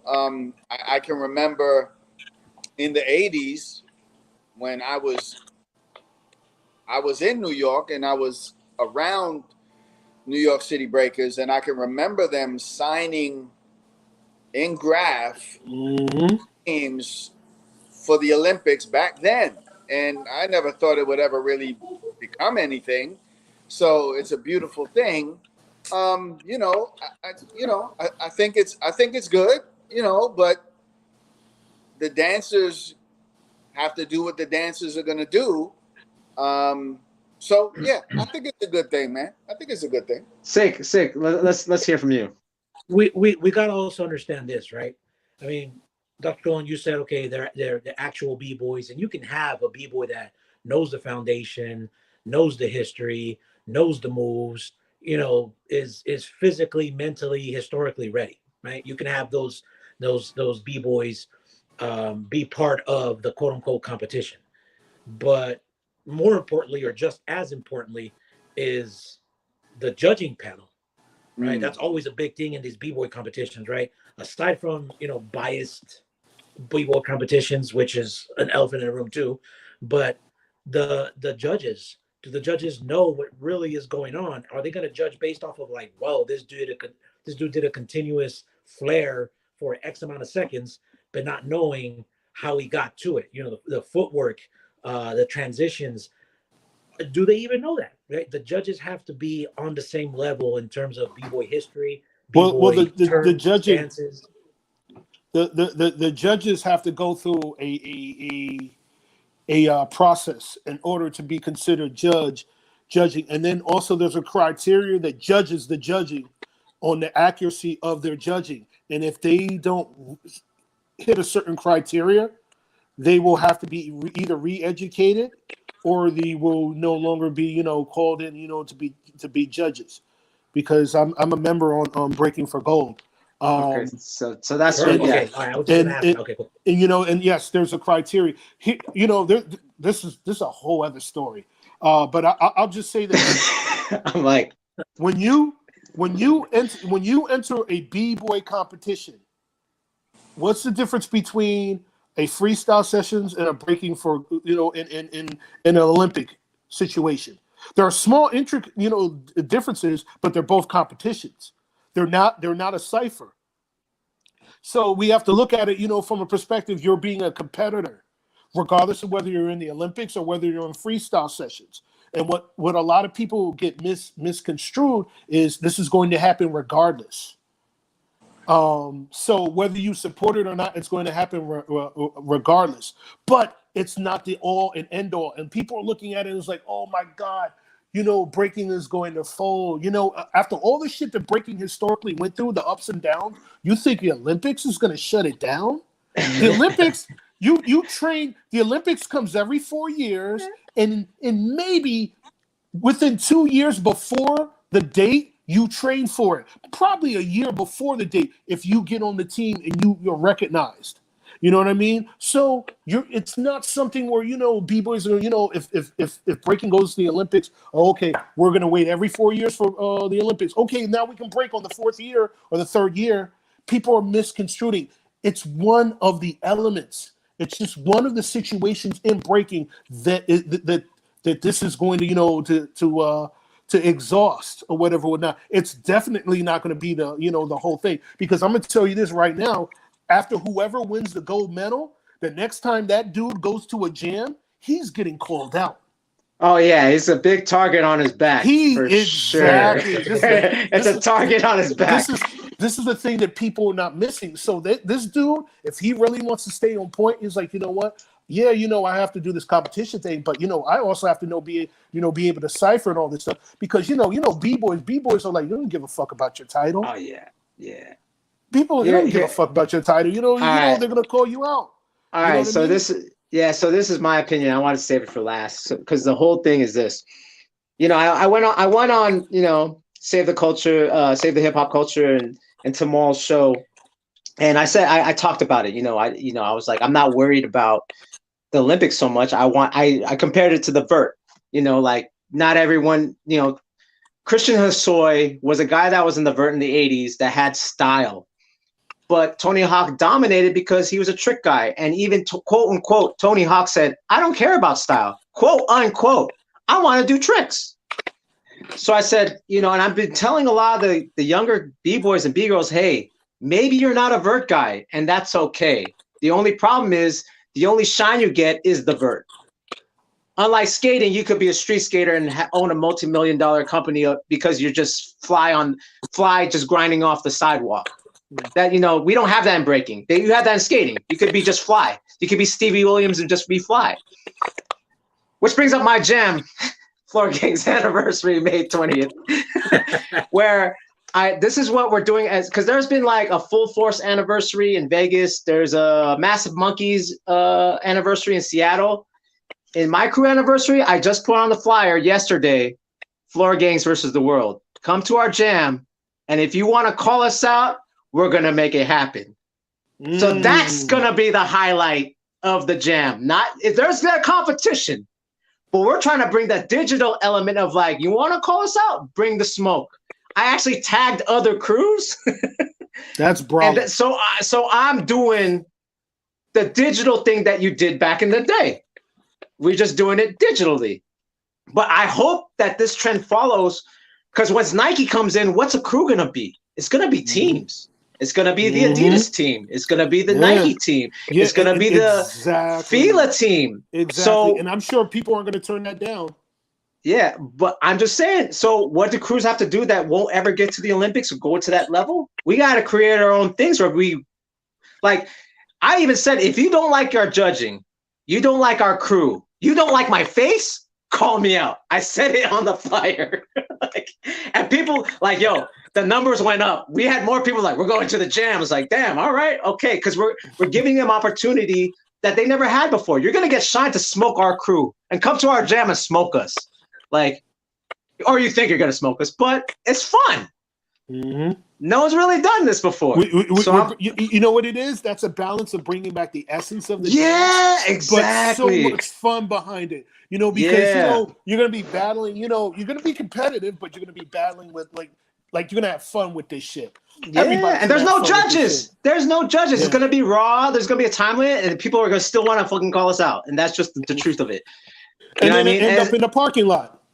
Yeah, and then what? You get 4K cameras recording that, and then we post it, and then you look fly smoking us, or we smoke you, whatever. So I'm trying to bring a different element. So that's how I feel about the commercialism of breaking, because that's what it really is, right? But with the essence, that's the thing. That's Olympics is going to be commercial, but there's still cultural aspects, but it's not going to be fully cultural. And I mean, think about we're talking about a year and a half from now, or a year from now. Yeah. Think about 4 years from now in the LA Olympics, Summer Olympics. Yep. These kids are 11 they're going to be 16, 17, 18. They're going to know nothing about the culture. Nothing. Yo, Profo, let me interrupt you real quick. My bad, bro. Yes, sir. I saw a question in the comments. Okay. On Pluto, they're asking if Shorty Rock is the inventor of the 6-step.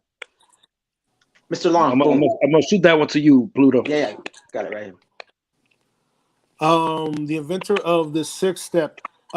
Yes, because back then people were doing like the 3 and the 4, which both were CC crew created by Spy. Now, originally the CC or the elongated, a great example is Ness. When he does that, That was done originally. There's two reasons. The first reason was they did it, is it wasn't supposed to be a move. It was supposed to be something that was done as a training method for speed. Now, the second part was the elongated, CC, the 6-step, was also used to open up the circles. When you're breaking. That's the CC long you're talking about, right? Yeah, yes. But but the whole CC and the 6-step, that's how all of that came about. And then here's a little extra one. The swipe was made by Spy, and it was his own personal drop. And then everybody started using it, and then it became a move. There you go. So CC, I think we touched on that historical part. CC, is 6, 4, and swipes. Shorty, and Spy. That's what's up. There you go. Blue, Right. you mentioned Up to the earlier, Bronx. just to make sure I heard you correct. Did you mention Ness?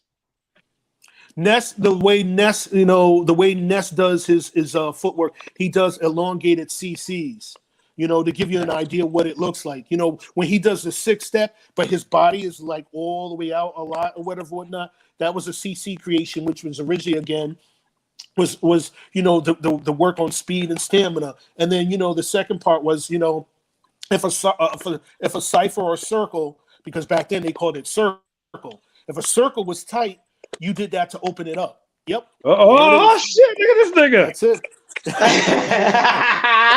I do my homework. That was a video. Pro That was a knows video. his shit, man. Rofo, Pro knows his shit. Yeah. let me say this. Because I don't think nobody has ever really touched upon the subject. But in the 90s, right? I could tell you, Ness was probably one of the most feared b-boys in New York, if not the most feared. In the 90s. Yeah. You know what I'm saying? I mean, not a lot of people. Not a lot of people remember he was a New York City breaker first before he joined Rocksteady in the 2000s. Yeah. I remember seeing Ness for the first time, 1998 Rocksteady reunion. I saw him in the circles. He was still a New York City breaker at that point. The 90s, the 90s b-boys, I feel like it's a lost history, because these dudes like Ness, K1 was in the chat actually earlier. Yeah. Even some of the members of Rock City Crew, my man Speedy D. These are 80s dudes. These are 80s dudes that was breaking in the 90s. And whoever was breaking in the 90s, that was the last generation to actually break or see or learn from dudes from the 80s. But here's the thing about that. Yo, K1 is still a textbook to this shit right now. Yeah. He's still a motherfucking textbook to this shit right now. Shout out to K. Okay? He's from the 80s. He's from the early 80s, Swift Kids. And you see him, he's like remember how we were talking about, what people's swiftness and their footwork and all that? K still got that, bro. K still got that. Like a good example for people who I tell people, if you don't know who K is, you'll remember him, but you seen him, but you may not remember you saw him when you see him in the beginning of what was that movie? Brown Sugar. Yeah, he was in the beginning of Brown Sugar. His lines in that shit are ridiculous, bro. And let me say this. K1 is probably one of the first b-boys that was breaking late in their 20s when that was not a thing. Yep. Right. When it was not a thing. And he's probably one of the few b-boys that actually had the Moreno and Latino style combined together. Yep. He had a mashup of that, which was lethal. Mm-hmm. Okay, we got K1 right here. There you go. On London's show. Look at the smooth of that. Look at that. No stuttering. Yep. Look at the lines. Chris. Look at the lines of that. Fast, crisp. He could do anything he wants on the fly. He could go anywhere. Look at that, man. That's what it's supposed to look like. Yep. That's what it's supposed to look like. That's the style these guys had back then. Yep. Word. That's Okay, the style word. they had. Yep. Okay. And that's a shout out to K1, and that was at London's show. London used to have it was like a Jenny Jones type show or something like that. Like No, it was a talk show, and he had even people like Ludacris on there. You know what I mean? Like he had all elements on there. He had celebrities on there. Like well-known movie stars. The whole nine. But he had a lot of b-boy based stuff on there, and we would watch it after work in school. Shout out to London. All right, so we talked about Graph. Pro, hold on one second. Yeah. I thought of something that one of the brothers brought up, and I don't want to skip over that because he asked the question while I'm thinking about it. Okay. Who is this guy who leads the FBA? You had said you were going to show a little clip. Yeah. Can you show a little clip of who? Yeah, for sure. I was trying to segue to that. I was trying to segue. I like transition, man. My shows, I like transition. Okay. All right. But you're it. Okay. What's the time code on that, real quick? I think it was 107. Okay. I just want him to hear.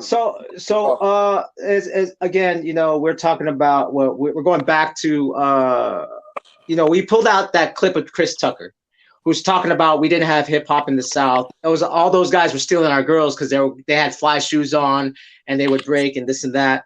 So again, you guys, Tamal and Sik, mentioned about how online a lot of people are putting these clips of the Caravan video of the guys from doing the tap dancing, but they're doing swipes. They're doing kind of like foundational movements that became breaking.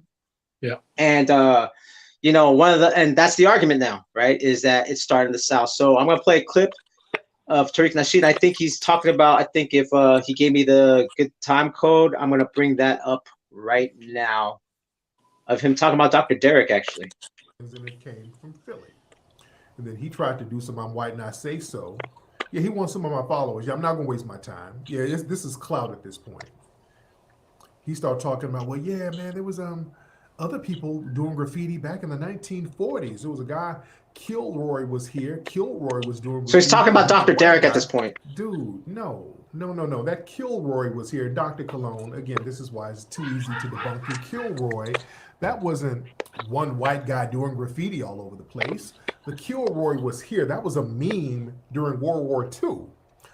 Kilroy was here. That was a meme that U.S. troops were drawing all over Europe when they were stationed out there. It was a whole bunch of people writing Kilroy was here during the war as a meme. It was just a meme because the word was Kilroy. It was a real white guy working for the military. He would write Kilroy was here on some of the military weapons because they had some kind of quota for the inspections or whatever, and he wanted to let people know that he inspected it, so Kilroy was here. So that had nothing to do with no damn transition into hip hop and artistic. It had nothing to do with art. Yeah, nobody even knows who Kilroy really was. They said he was a guy named Kilroy who worked for the military, but they're not really sure. And Kilroy, again, it was something that was drawn by multiple people. That was multiple people doing the Kilroy thing. I'm going to try to fast forward to where he talks about breaking. The Japanese and the Nazis are saying, hey, no, you didn't create anything with us. Oh, well, y'all being divisive. Y'all better check people when they say shit like that. We're not divisive by letting you come in with your anti-black racism, because the whole narrative of you just being so put upon to give us credit as foundational Black Americans for something we created, that's inherently racist right there.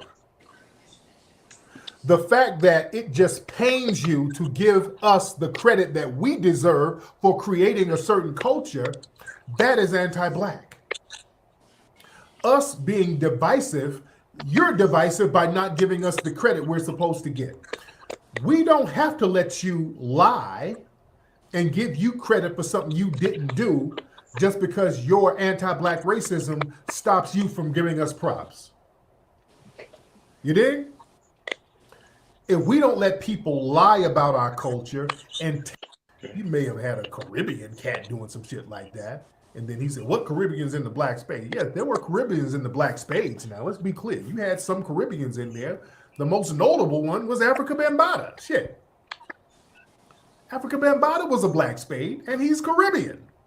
So don't act like there weren't Caribbeans in the black spades. Now, sorry if I'm skipping around. I'm trying graffiti to address. doing it as a way. I want to get to the breaking. 1940s, it was a guy, Okay, Harry. Kilroy was here. Kilroy Wait. Document link. If you have contributed to the museum, you can get in on my guest list this Wednesday complimentary. Down. Sorry. All right. Y'all come on down and get in on my guest list. Nice vibes. Nice little place to get out on Wednesday night. Y'all come on through. All right. And if you have contributed to the museum, you get in complimentary. Sorry about that. On our reparations claim. Now, because basically his arguments are now just in bad faith. Down. All right. Y'all come on down and get in on my guest list. Nice vibes. Nice little place to get out on Wednesday night. Y'all come on through. All right. And if you have contributed to the museum, you get in complimentary. Just sorry about that, y'all. I'm trying to find that part. All right. But like I was saying earlier, we got a lot of people in here. Shout out to everybody that's in the room. The reparations movement is real heavy right now, and you got a lot of people trying to jump on our reparations claim. A lot of people are trying to tether onto our culture. Okay, understand? That's why we keep seeing these conversations about here we go. The Puerto Rican hip hop, the 50-50 nonsense. And y'all saw that clip of Dr. Cologne, Dr. Derek Cologne, and Dr. Cologne has been trying to get me to come on live with him to debate him, which is kind of pointless because I've already debunked him. And now nobody's really taking Dr. Cologne too seriously now because basically his arguments are now just in bad faith. And he's been debunked so damn thoroughly, it's really no need to debate him. You know, you've been debunked. And now your viewership is so low. You know, a lot of people want to debate so they can get clout. You're trying to get relevance by trying to get us to debate you, and that we're not going to do that. You know, especially when your arguments are in bad faith. And when we pointed out that it wasn't a Puerto Rican who kicked off the graffiti vibe in New York, it was foundational Black Americans, and it came from Philly. Yeah, he's not going to talk to do some white, and I say so. All right. So yeah, so that's yeah. Obviously, that was a direct thing at Dr. Derek. What does the panel have to say? I think it's interesting. Straight up bullshit. Okay, Randy. We got Randy. That was a hard watch. I mean, it's just, you know, when people like that, unfortunately, he's just talking out his ass. I mean, like, he's really digging in his ass and just pulling shit out. Like, really, he was really digging in his ass. I mean, that's what he was doing. It was so that was a hard watch. I was trying to find where he was talking about, like, he said something that just didn't, as far as the research that me and Pluto do on the dance, and he was saying like, oh, rockers, you know, they got that from the Charleston. Yet I remember when I know some of the original rocker guys from Brooklyn, and I remember they saw me do the Charlie Rock, which is a version of the Charleston. They're like, we never did that. Why are you doing that? They were yelling at me. I was like, okay, my bad. That's breaking. Sorry. You know what I mean? Like, they corrected me. So he was saying in the video that, oh, we got from Charleston, but it was like two different dances. And this is leading to the track 2 video, but I want to get everyone's opinion before we watch the track 2 video, because that kind of correlates to what Tariq Nasheed was saying. Well, I want to jump in. I just want to, because I want people to hear that are on the chat and in here. Now, you know, he makes the accusation that, you see what I'm saying? He uses these excuses. I'm trying to clout chase. My viewership is not up. I don't care about that, dude.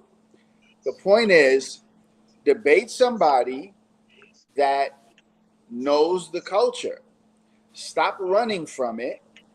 And his own followers want to see this happen, but he won't do it. And I understand he's a big wig. I'm you know, as far as, you know, he don't know me. I don't know why he keeps on using my name. It's all good. But what I want to say is, that his excuses, and you just heard his excuses, you know, to say what he said, and I've already debated him with somebody's having a good time. I've already debated him on. So he made a live. Somebody told me he's talking about you, which it wasn't this video. He went into the stuff, and then I made a live that same day and played his live for the audience and went point by point, and that's up on my channel. My debate with Tariq Nasheed. Now, his followers are saying he'll never debate you because you're a nobody. All right, I accept that. I don't accept that I'm a nobody, but I accept that he won't debate. And I've already reached out to him. I've texted him. I've commented, and he said, "I'm not going to debate you. I'm not going to give you any oxygen." Okay, so I'm going to keep on. He won't come to me. I'm going to go to him. So the more he talks about me, the more I'm going to keep on talking about him and his foolishness with Cornbread, with Top Cat, with Trixie and Sasa. You know, everybody in his agenda is African American, not even African American, foundational Black American, which to them is different. So everybody in hip hop, we came and we borrowed it. Let's just get into a live, and I won't do this with him on his platform because he'll mute my mic. He'll do what he does. So I would love to do it on your platform, Profo. If you would moderate, control the time. We get 45 minutes apiece, and then we get 20 minutes to rebut. We do it like a real debate. He doesn't want to do that. He wants to get in and cut you off and argue. So I just wanted you to know, I could care less about the numbers. I could care less about what he's saying.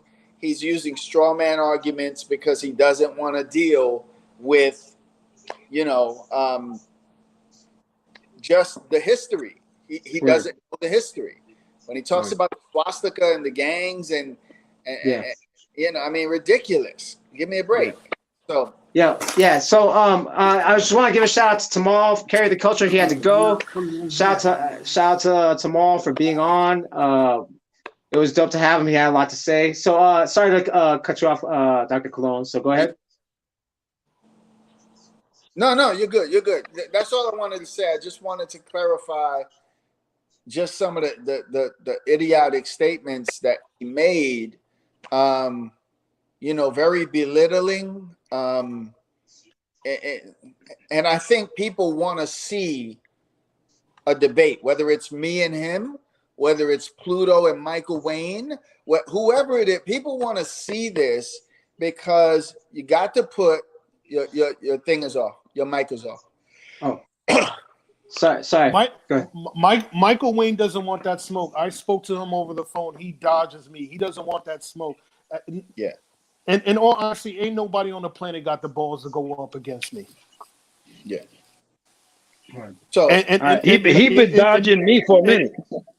You know, exactly. You know, like my thing is if you're gonna make statements, if anybody's gonna make statements, you know, there are people who've made statements about me and have attacked me, and I've been humble for a long time.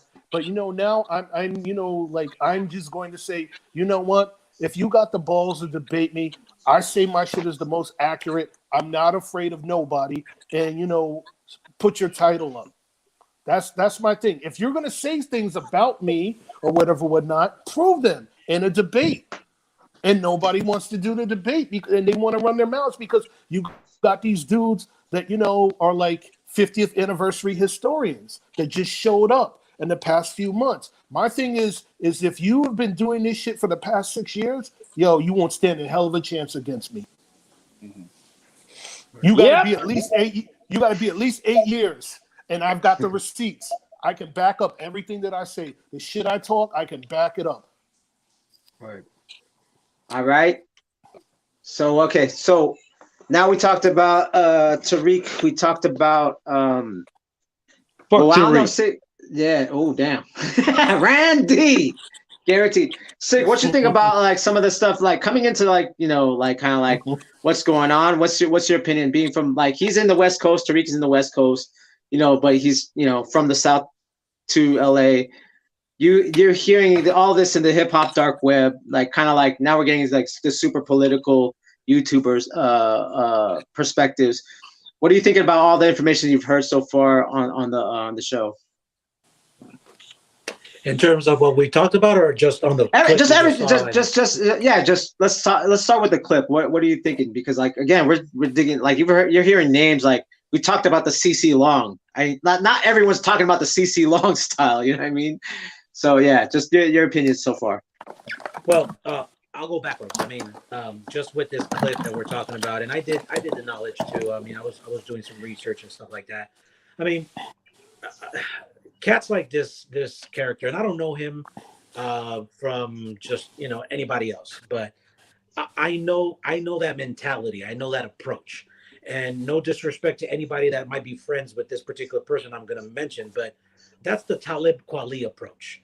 That's I know several people.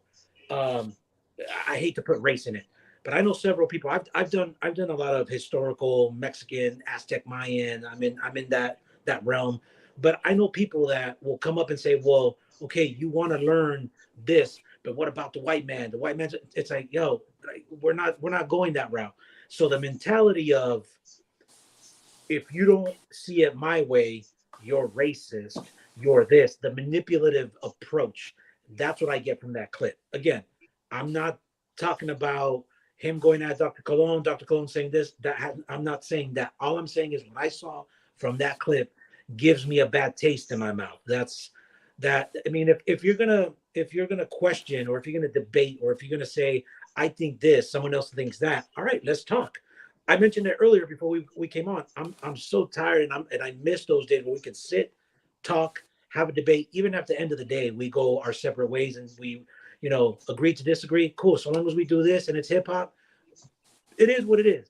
But if this guy is saying, said people started it, I'm hearing Pluto, I'm hearing Dr. Cologne, Profo, Randy, other historians or researchers given actual names. Said person was the first to do this or is known to do this. I've done a little research on this Tariq character, and I don't hear actual names. So I'll leave it at that. I don't want to stir up some shit. But in terms of the whole spectrum of what we talked about, I love getting into detail. I mean, I love being able to be on a panel with like-minded people. Again, detailed historian, political, not your surface hip-hop where, like I told you earlier, let's talk some hip-hop. All right, we talk B-boy graffiti, and then all of a sudden, well, what's your top 5 rap? I'm digging what you guys are doing, and I'm glad I'm able to sit down here and contribute.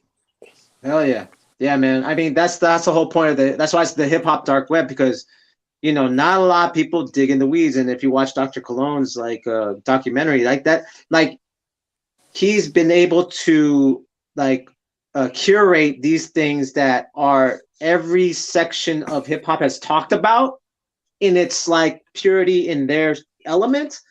But that's the first, and I gave Dr.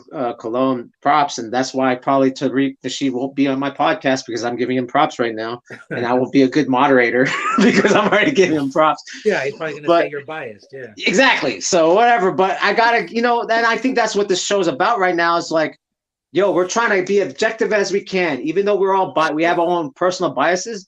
We're all trying to be super objective because we all want to know the truth. You know what I mean? Here's the interesting thing. I recently, did a live on Instagram, as some of you may know, with a dude, a black dude that, said that, I negate the black B-boys and I don't speak the narrative of them. This dude at the time obviously didn't do his research on me. And he found that out the hard way when he did do research on me, and he found out a wealth of knowledge of black B-boys. But the thing before all of that, I some Puerto Rican brothers went at me and said, "You negate the Puerto Rican b-boys," about 7 years ago. So flash forward to now, I'm looking at all of Wow. this stuff and I'm laughing at everybody. I'm like, oh, You give the motherfuckers Puerto Rican b-boys the most props. like people are in the way of their own progress. Me, I don't have a Puerto Rican narrative. I don't have a black narrative. I have a truth narrative. You know what I mean? So if it were the Puerto Rican brothers that did all of that stuff, absolutely. If it was the black b-boys, absolutely. And then and a lot of times I don't speak on like my affiliations, with my crew being predominantly a Puerto Rican b-boy crew. You know what I mean? So and that doesn't cloud my judgment.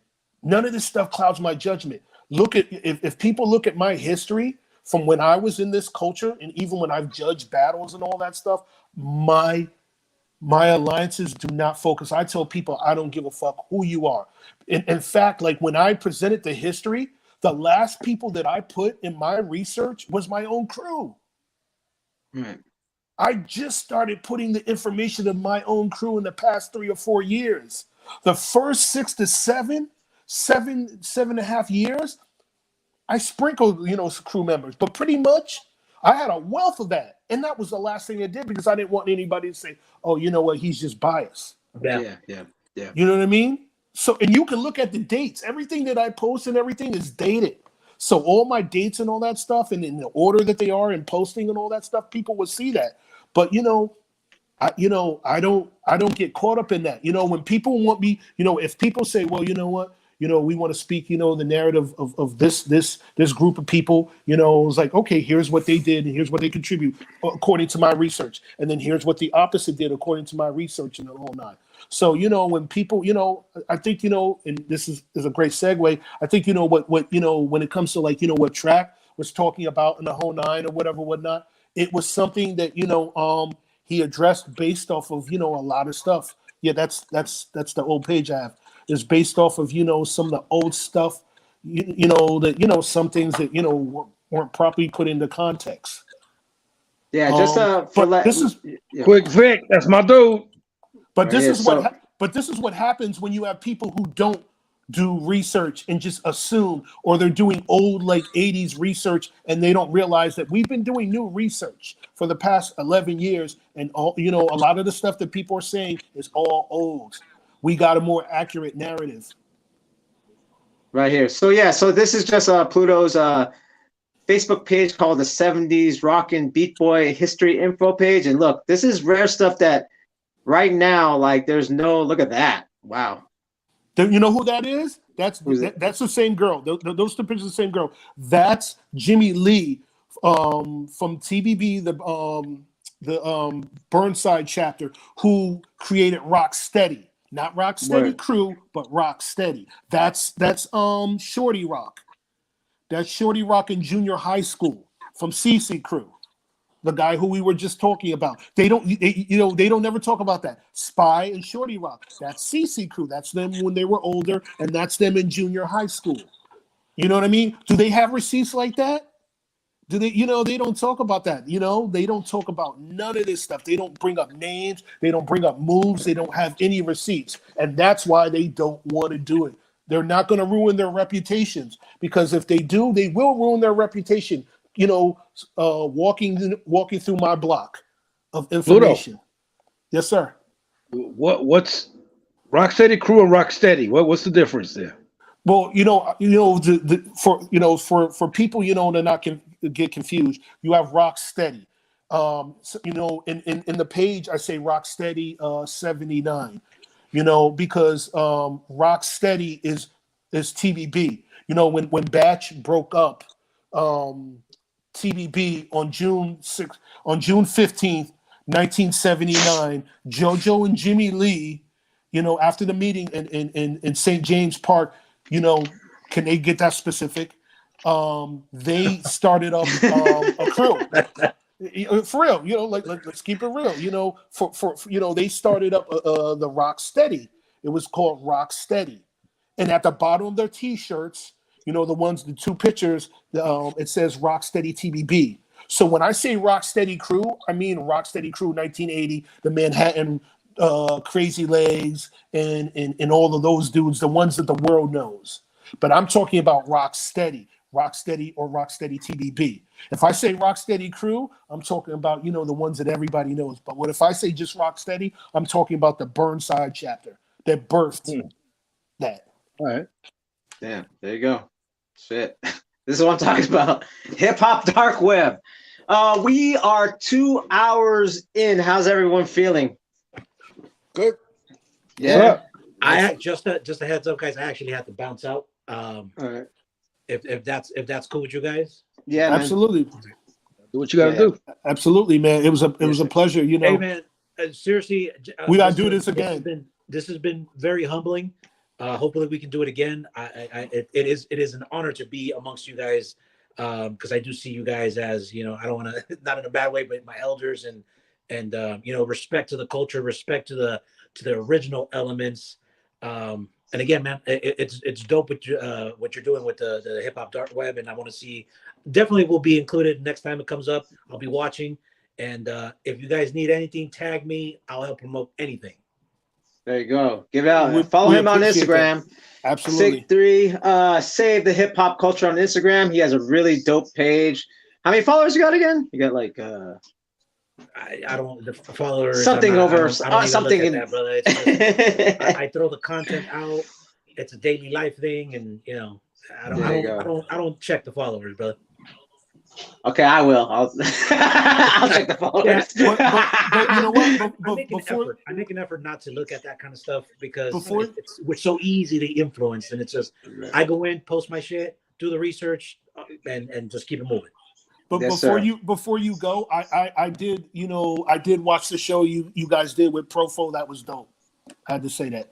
Yeah, man. That's why you're on here, man. And that's the whole point, right? Because Tamal and I sit here and be like, yo, yeah, we carry the culture, save the hip hop culture, and promote it and all that, preserve it really.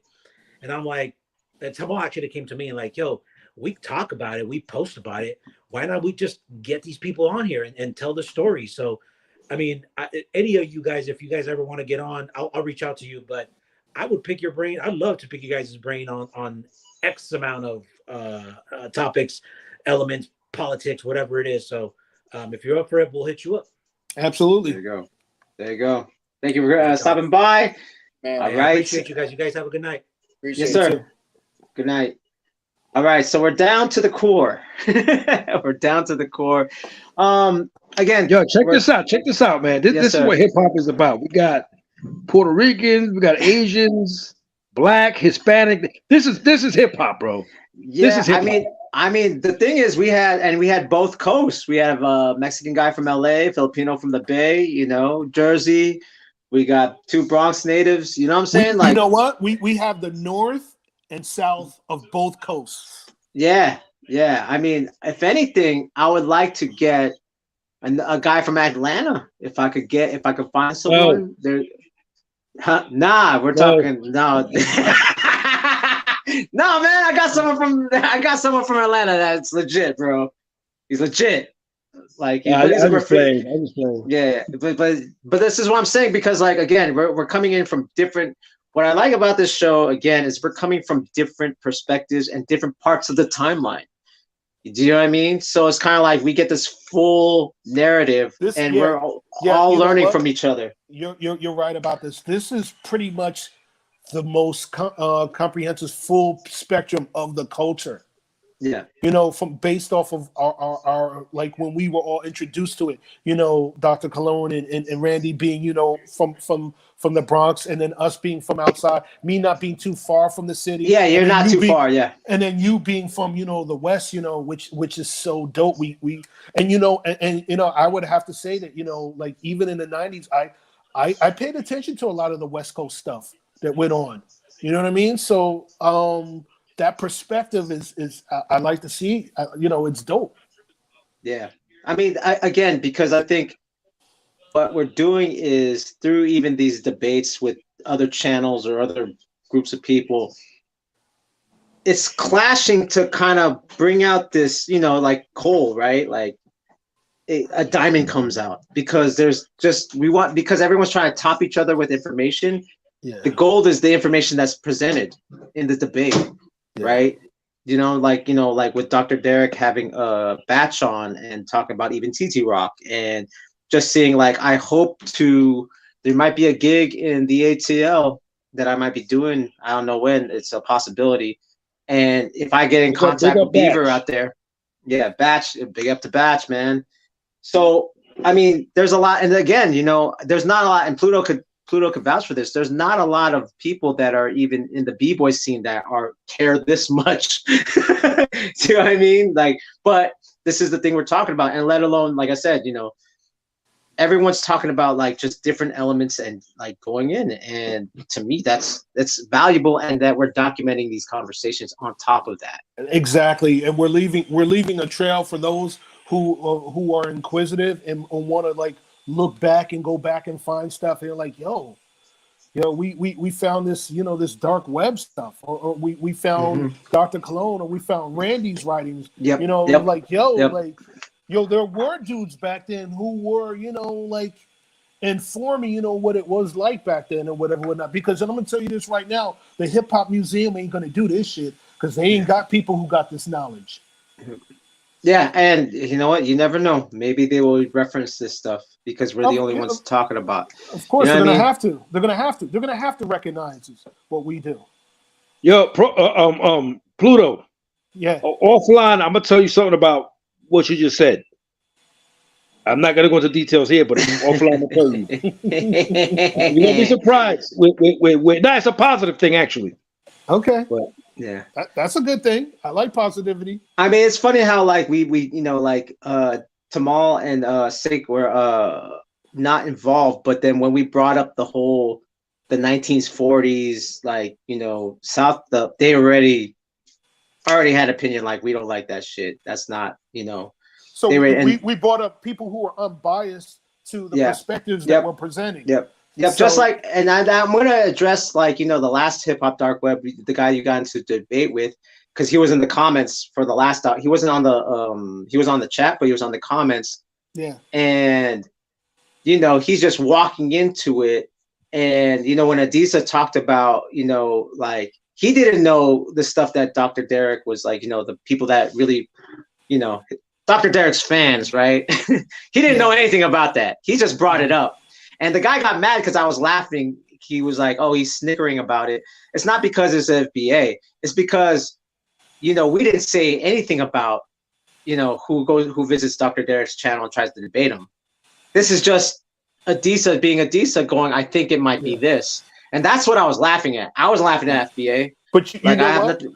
That dude, after, he said something that was profound. And I knew the direction that our discussion was going to be. He was like, the first thing I want to say is like, as long as you're respectful, I'll be respectful. As long as I hear you, as long as you hear me out, I'll hear you out.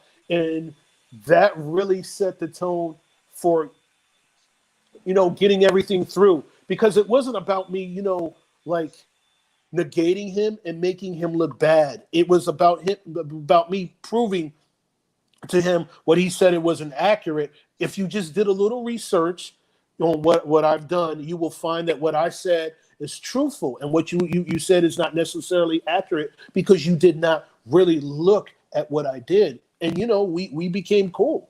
And now he's open up to learn stuff, and now he's doing research. He's educating himself on that. So it's not always about like getting at somebody and defaming them and making them look bad or whatnot. The whole purpose of what we do is to educate.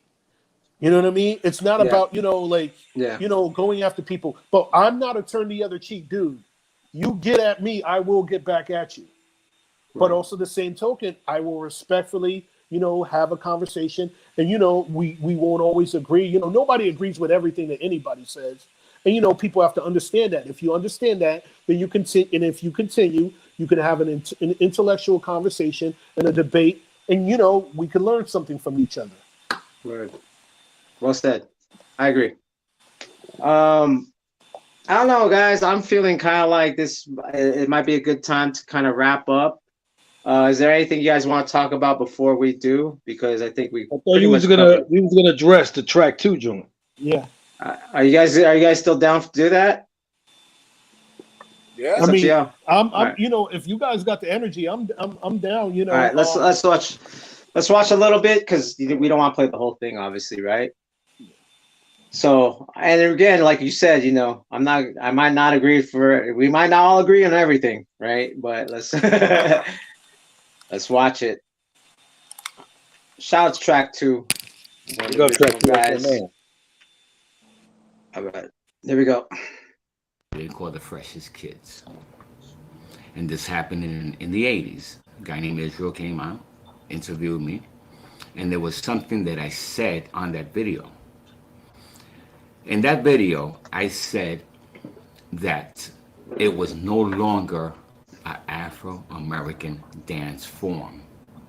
At that time, I was led to believe that the style of dance did come from a Kool Herc party and their dancers. Now, years went by. I did other videos.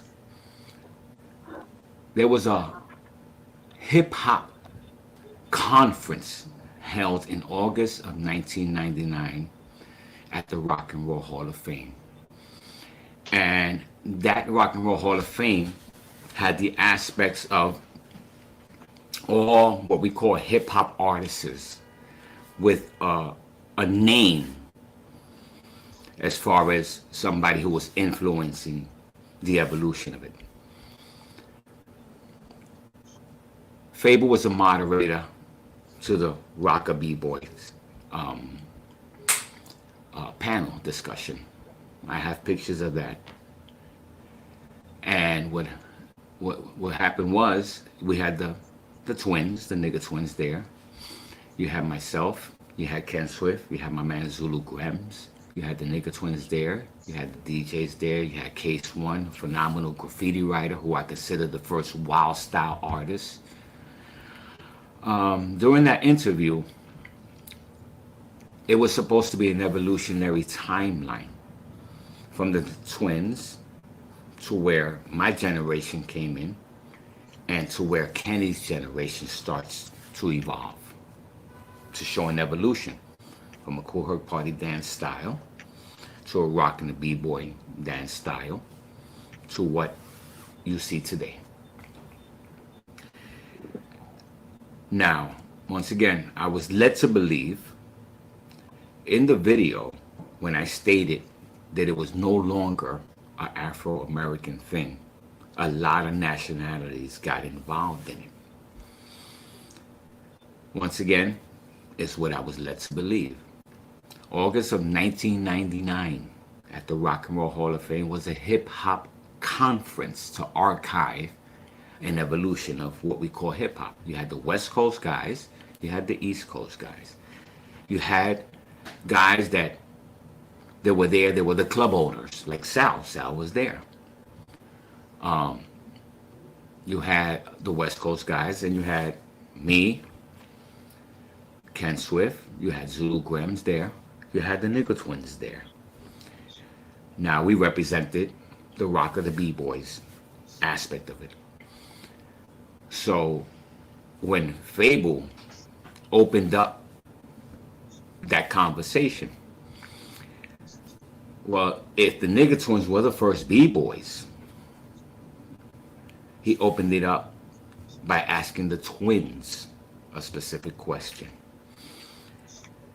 He basically told the twins, or asked the twins, I need an evolutionary aspect. What style of dancing you did that we could show an evolution to what you did that inspired or evolved to what, Track and JoJo and Ken Swift did. So we're waiting for an answer. And Fable keeps asking, what style of dancing or footwork pattern y'all did that shows an evolution to what Track did and to what Spy and the CC crew did. the questions being asked, the question kept posing to them, you know, and I got upset because they never answered the question. So it was like a stale conversation now. The question was asked over and over again. Can you show or what you did that inspired for the next generation to evolve? I was getting upset. I got pissed off. And I said, you're the fucking first B-boys. Can you just answer the questions? Because we still have the other panels here, okay? That's part of the evolution. Fable asked them again, last time after I posed that question. Oh, no, no, no, no, no, no, no. We never did none of that. We never touched the floor. We never got dirty. I looked at Kenny and I was like, can you repeat that question, your answer? I'm already furious. I'm already furious about it. What is it that you laid down that shows an evolution from what you did at a Cool Hurt party to the way the dance is being done today? Answer that question. Just answer that question. No, we never touched the floor. We never got dirty. So you're not a concrete B-boy. You're not a concrete rocker. So there's no footwork pattern that we could trace back to show an evolution. And they were like, no, we never did that. We did a certain dance style. Is the dance style that you're talking about has evolved? Did it evolve? No, once again, we never did anything that touched the floor and got us dirty. I stood back, took a deep breath, and I basically told them, why the fuck are you here?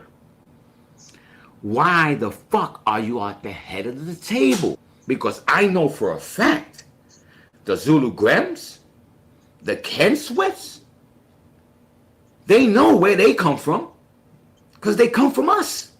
They are the evolution of who we are. And what I represent rockers, B-boys. Rockers, B-boys. Because the blacks, they were called B-boys. We were always called rockers.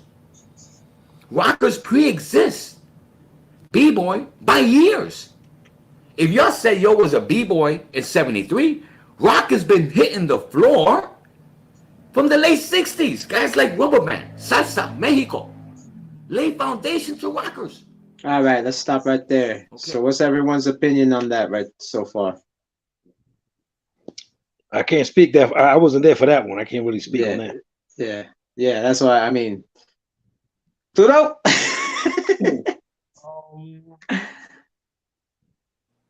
You know, I will say, you know, probably narrative of what he's saying is accurate, but there is a perspective that he did not speak on, and that is the Zulu perspective.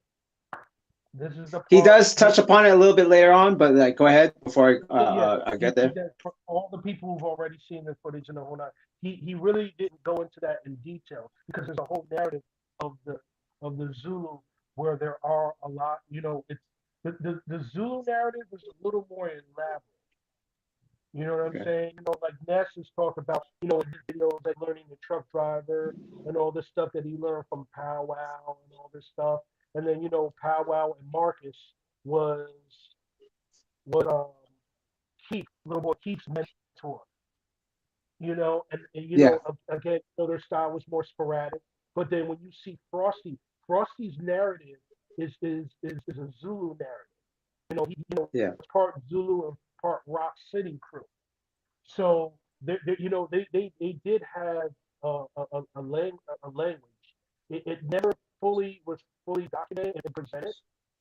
So the perspective of what Track is saying is it's not inaccurate, but it's not the only it's not the only narrative or whatever. I'm not taking anything away from what he said, of what he said, whatever, whatnot. But then, another proof of the Zulu narrative is Wayne Blitz. So when we speak, we have to speak everything, because a lot of times people speak in a way where they don't show everything. I like to speak in detail as much as possible, and speak all of the narratives. Again, I don't side with a certain side, but I'm not taking anything away from him, and I'm not saying I'm not speaking ill or what he said, but the whole thing. If you're a historian, you should explain everything and be in detail and show all this stuff. But the basic consensus, I understand why he did what he did, and it's needed, because, to be honest with you, the whole current state of what like when I went in, to the whole situation of of me defending one narrative that was opposite of what's currently going on, or whatever with that. I understand now we have this narrative or whatever with that. I think that it's definitely needed to show what the Latino b-boys have contributed to this. I talked to Dr. Colon, earlier about that. And from my research, I cannot deny and say this is just a black thing.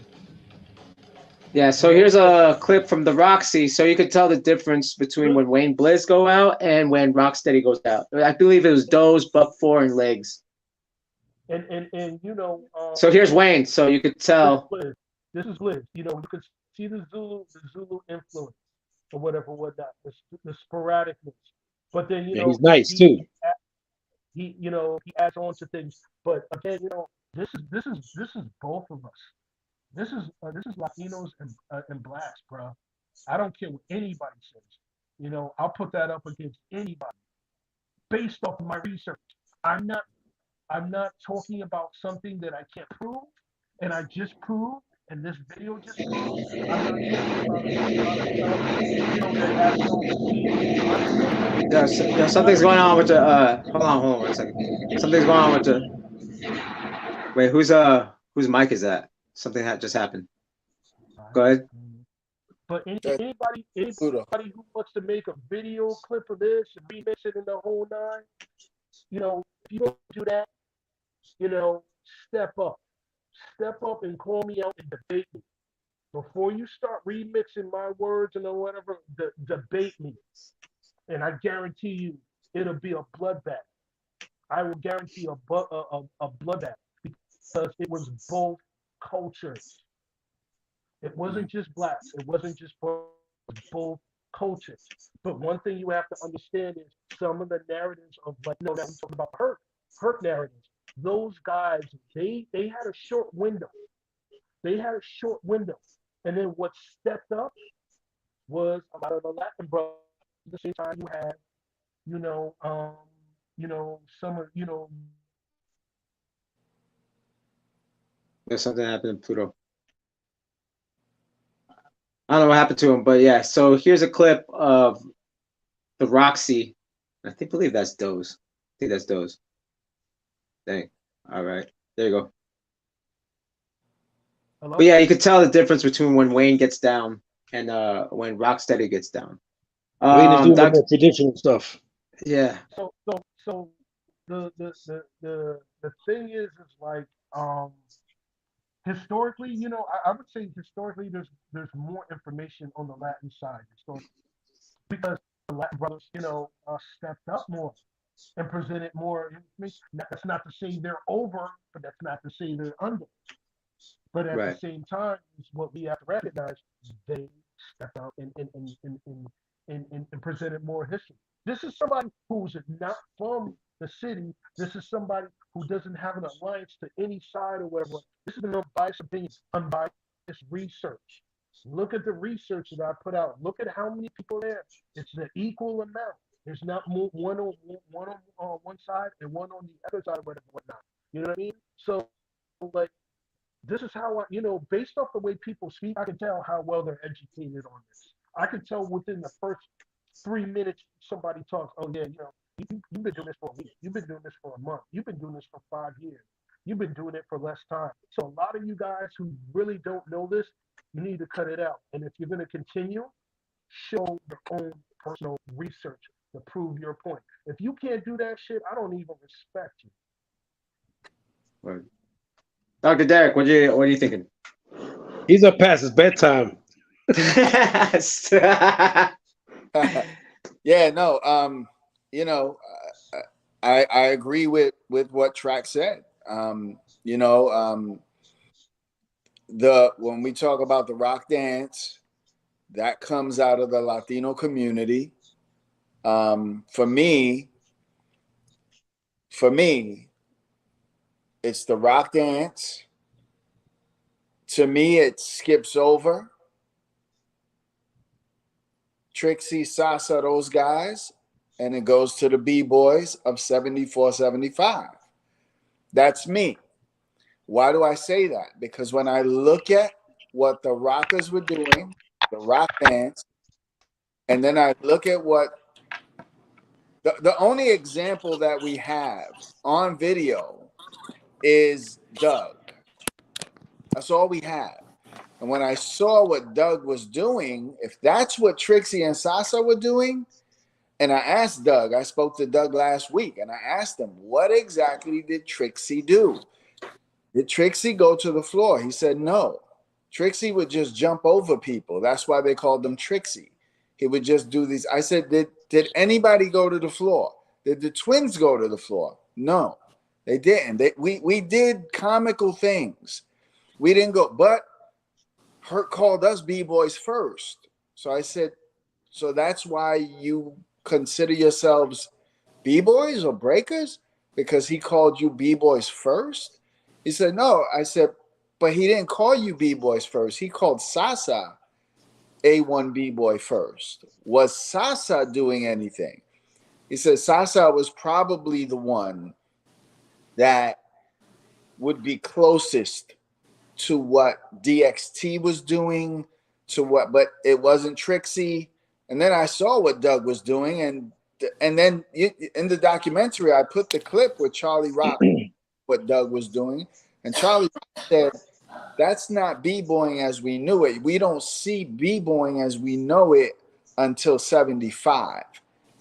73 is, they're doing what you would, this is Charlie Rock saying it, they're doing what you would see on Soul Train. Like the pin drop, comical stuff, but it wasn't, we don't see that until 75 with, again, and so this is where it begins, is, I agree, the Zulu Kings. And so it's like, come on, man. So I'm hearing, because Track does mention that later on. Yeah, he does, yeah. But let's make sure that everyone knows, like, if you watch the whole video, he does mention Charlie Rock. And that's, I mean, even Charlie Rock, when I interviewed Charlie Rock back in 2017, 2016, you know, even recently within the last year I interviewed him, he was talking about he was the elder to, like, the twins and them were looking at, or was it Doug? I think Doug and Charlie, the twins, were looking at them. But Charlie did talk about the twins are younger than those guys. Yeah. They came in later, you know, on 09. But Charlie Rock was talking about doing burns, but he had a little bit for work. But they talked about Beaver was their successor. Beaver, Mike G on the Michael Wayne clip, Mike from Chuck City talked about Beaver flipped all our moves. If we did helicopters, he would do him reverse, which is on the floor. And DXT, yeah. Because you know, right now there's footage of DXT getting down. DXT got down all the way up into the like the Roxy time. Yeah, and you could see that clip in the 90s. In the 90s, he was getting down. Yeah, in the 90s. In the 90s. Yep. Yeah, you like if you see that track 2 clip, they show DXT. You could tell when he does his top rock, his cross steps looks more Charleston like, and there is the truth of that. It looks more, if you looked at his stuff, it looks more Charleston like or Charlie Rock like, which again the rockers got, the Brooklyn guys were like, that's not rocking. Like you're doing that Charlie Rock. That's not. But who do you see? All the B-boys, who does the Charlie Rock the most? It's Frosty. It's Frosty. Frosty does the Charlie Rock. But you know what? You know what? But here's another thing. Remember, when people started to emulate the rocking, b-boys started to emulate rocking, they got like a not accurate perspective, because Yes. a lot of rocking wasn't, wasn't around in certain places or whatnot, or they didn't have access to those guys to properly learn how to properly do that. Remember, Top Rock is like the bastard child of rocking. Right. So b-boys never really got it right in the late 70s, early 80s, until in recent times. Well, Profo, he says something that I thought was interesting. He says, so he said the rockers were going to the floor before 73, and he mentions salsa, Mexico, these names, right? I've never heard of these names before. Right. Willie's told me these names.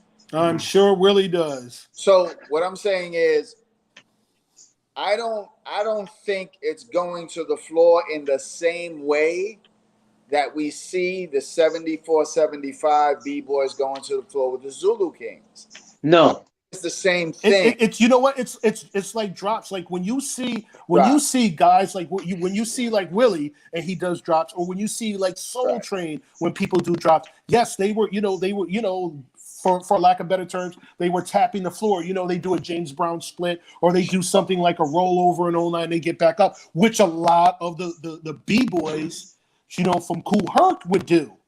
Yeah. A lot of those guys, they would tap the floor and get back up and do their burning. This is what if Tariq Nasheed's talking about the Charleston, this is a move called the Charlie Rock, right? And Wiggles teaches this move as the Charlie Rock. This is not rocking, right? Like that stuff right there, that's not rocking. But you could say that's what probably Charlie. It was funny that Charlie Rock was probably doing. You could kind of see DXT when he does his Top Rock cross step.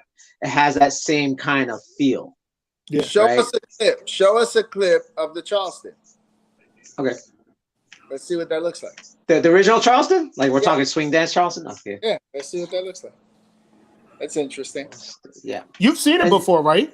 Yeah, I have. For clarity. I want to remember what. Yeah. For clarity. Yeah. Clarity. You know that dun dun dun dun. Dun, dun, dun, dun, dun, dun, dun, dun, dun, dun. Okay, we're gonna watch white people do it though. Oh no, okay, it's brothers and sisters. All right. Because that's the only people I've ever seen do it was white people. Yeah. Me too. No, but it's originally a swing. It's originally yeah. But the only people I've ever seen do it is like old white comedy shows. Yeah. But it's originally like if you watch this guy, what was his name? There might be footage of him from the 20s, and this is the complaint. This is the argument from the South too, right? Sure. Snake Hips. I think his name is Snake Hips. Yeah. That dude was bugged out. Snake Hips. His name was Snake Hips. But yeah, so that's what the complaint, right? Like that's the challenge, right? But you know what? Snake Hips could be like the pig meat of dance. I mean, yeah. I mean, if we're gonna put things in perspective for people to understand, who understand, that's what that is. Was he from the 20s? Yeah. Oh yeah, here he is, right here. Okay. Look, this is Snake Hips. Yeah, he's bugged out. They're gonna say, see, it's original breaking. But you could see how, like, that whole Charlie Rock influenced, that Charleston move influenced actually Michael Jackson and James Brown. Like, it's that cross, that kind of cross thing. And it's like, a lot of people are like, this is the precursor to, like, kind of like the popping or glides, right? Like moonwalks and glides. I was about to say, yeah. So this that looks like mambo moves to me. Yeah. We found another. Yeah, we found out. We like this. Obviously, James Brown. This is the stuff that that's the argument, right? Like if you watch that, like if you look at his snake hips, James you Brown. can see original popping, like, you know, like, but you can see that cross. It's that cross. W. Oh, W. He does a W. So this is like, but you know, he's good. Yeah, he's dope. Like this stuff. This is James Brown. That's not James Brown. Yeah, that's James Brown. Yeah, in the back, the backslide, and the backslide. And it's funny, we found this clip. No one refers to him. They refer to Nicholas Brothers, but they don't refer to Snake Hips, who's like you can see how you know a lot of these the soul dances came. And the W, man, Frosty. That's not Frosty. Yep. That's Frosty, bro. Like, but you can see how. Well, you know what? The first person to introduce the W as a freeze was Trace 2 from TBB, and then Greco created the evolution of that, the traveling freeze. You know, the traveling W. You know, and I used to do that back in the early 80s. I used to do the traveling W, where you actually do it kind of similar to that, but you go around in a circle. So my question, I would have landed up in the hospital. My question is, what b-boys in the 70s were watching these old 1920s videos? None. Videos. None. We were outside playing. We might have saw something on Soul Train because that's the only reference that, you know, in breaking in the 70s. The only thing that I see when people were doing references is like, yes, you know, like some of those guys were referencing, you know, like Fred Astaire and all that stuff. You know, that's you know, that's you know, where I'm thinking, you know, like Charlie talks about that a lot. But also the only time you see b-boying really referencing something outside of b-boying from a video or cinematic perspective is like Kenny and them when they would go, you know, and you know, see kung fu flicks. Yeah. Yep. That's the biggest influence, kung fu flicks. Swipes. Yeah. You know? Yeah, that's the thing. Yeah, let me show Mr. Wiggles real quick. Wiggles, Charlie Rock. Charlie Rock. So here's Mr. Wiggles doing the Charlie Rock, which is like, you know, so that's his Let me ask you this before you show that. Has Frosty ever said, I got influenced by the Charleston? Has he ever said that? I never heard him say that. Nope. Okay. When I spoke to him, I was friends with Frosty. Frosty's main influence was the Zulu Kings. His main influence. Yep. Okay. That's what Sundance and them cats. Sundance, because Sundance is his cousin. Right. Yeah. Awesome. So here's the Charlie Rock with Mr. Wiggles. So if you see it's a cross, boom, that step. Now again, that's the old steps right there. Yeah, but if you notice, I got to see that one. Frosty is big about this move though. But if I got to see was that it a Zulu move? I think so, because even, you know, because I think Charlie like refers to that a lot. But I saw that in real time. I saw people do that in real time. Does Wiggles say that move, the Charlie Rock, is a connection to the Charleston? That's why they call it Charlie Rock. Yeah, that's why they call it. That's why they call it Charlie Rock. Yeah, yep. That's why they call it that. Cool. Hey, so you're profo, but when I saw the first b-boys I saw, that was old. Yeah, but this is what I'm saying, right? We're not talking, you know, the future. So Wiggles talked about there were such thing as down rockers because a lot of the drops were pin drops, right? He talked about the b-boys being it's more sporadic, just front sweeps, kick outs, reverse sweeps, and push-up styles. That's why he talked about the push-up styles. But then what he's talking about, what TVB did, was the down rockers that would open up and then do their footwork. Because he said none of the original b-boys, he said the non-original b-boys did that. They didn't go open up like you're about to go to a Thomas Flair. He said they didn't do that. He said the down rockers did that, where that were Puerto Rican. And it would be, it's unfortunate, Wiggles doesn't want to really, get involved in all this stuff, because Wiggles saw both perspectives. That's the thing. Wiggles saw Beaver. That's the thing. Beaver Yeah, and all that. yeah. He saw both perspectives. Yeah. Hey, there's a comment, Profo, from Andrew. The last comment, he says, Snake Hips says that he was inspired by African dance. I'm not surprised. it all comes back from anyway. I don't have a problem with that. But you know what? But we're you know what? It still doesn't negate the fact that we all have influence on this, both cultures. Yes. Track has even said that. He was like, what did he say in Freshest Kids? It was one big mess of two cultures, coming together. He's personally said this to me in conversations. Yeah. He's always said that. He's always stated that. He's always stated that. Absolutely. I mean, absolutely. I thought a lot about these talks, and I was talking to Dr. Derek. I went to a conference 2 months ago, and it was about the history of the dance, funk dance from Oakland, and they were like breaking down a lot of stuff, and it was dope. Like, they broke down, like, they traced back the robot coming from Oakland. I was like, the actual robot dance. They named a name. They gave a name. Like, this guy from this school he was the first one to do the robot. Like, that's some Chappelle shit. That's like the 60s, and they're talking about how that influenced what we call the boogaloo.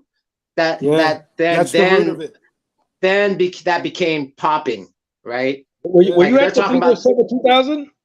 Yeah, no, I wasn't there. Wait, was I there? No, I was in '99. I was 99. Yeah, I went to the People Summer 2000, and the Boogaloos were there, and they were breaking down the styles.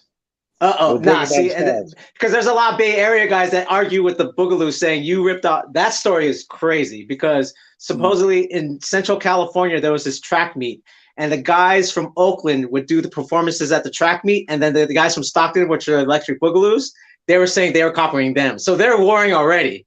Like, no, Oakland did it first. No, Stockton, but Stockton's closer to LA, and they're closer to Soul Train, and that's why they got on. I've heard that beat. So it's called briefly. There's a Yeah, what's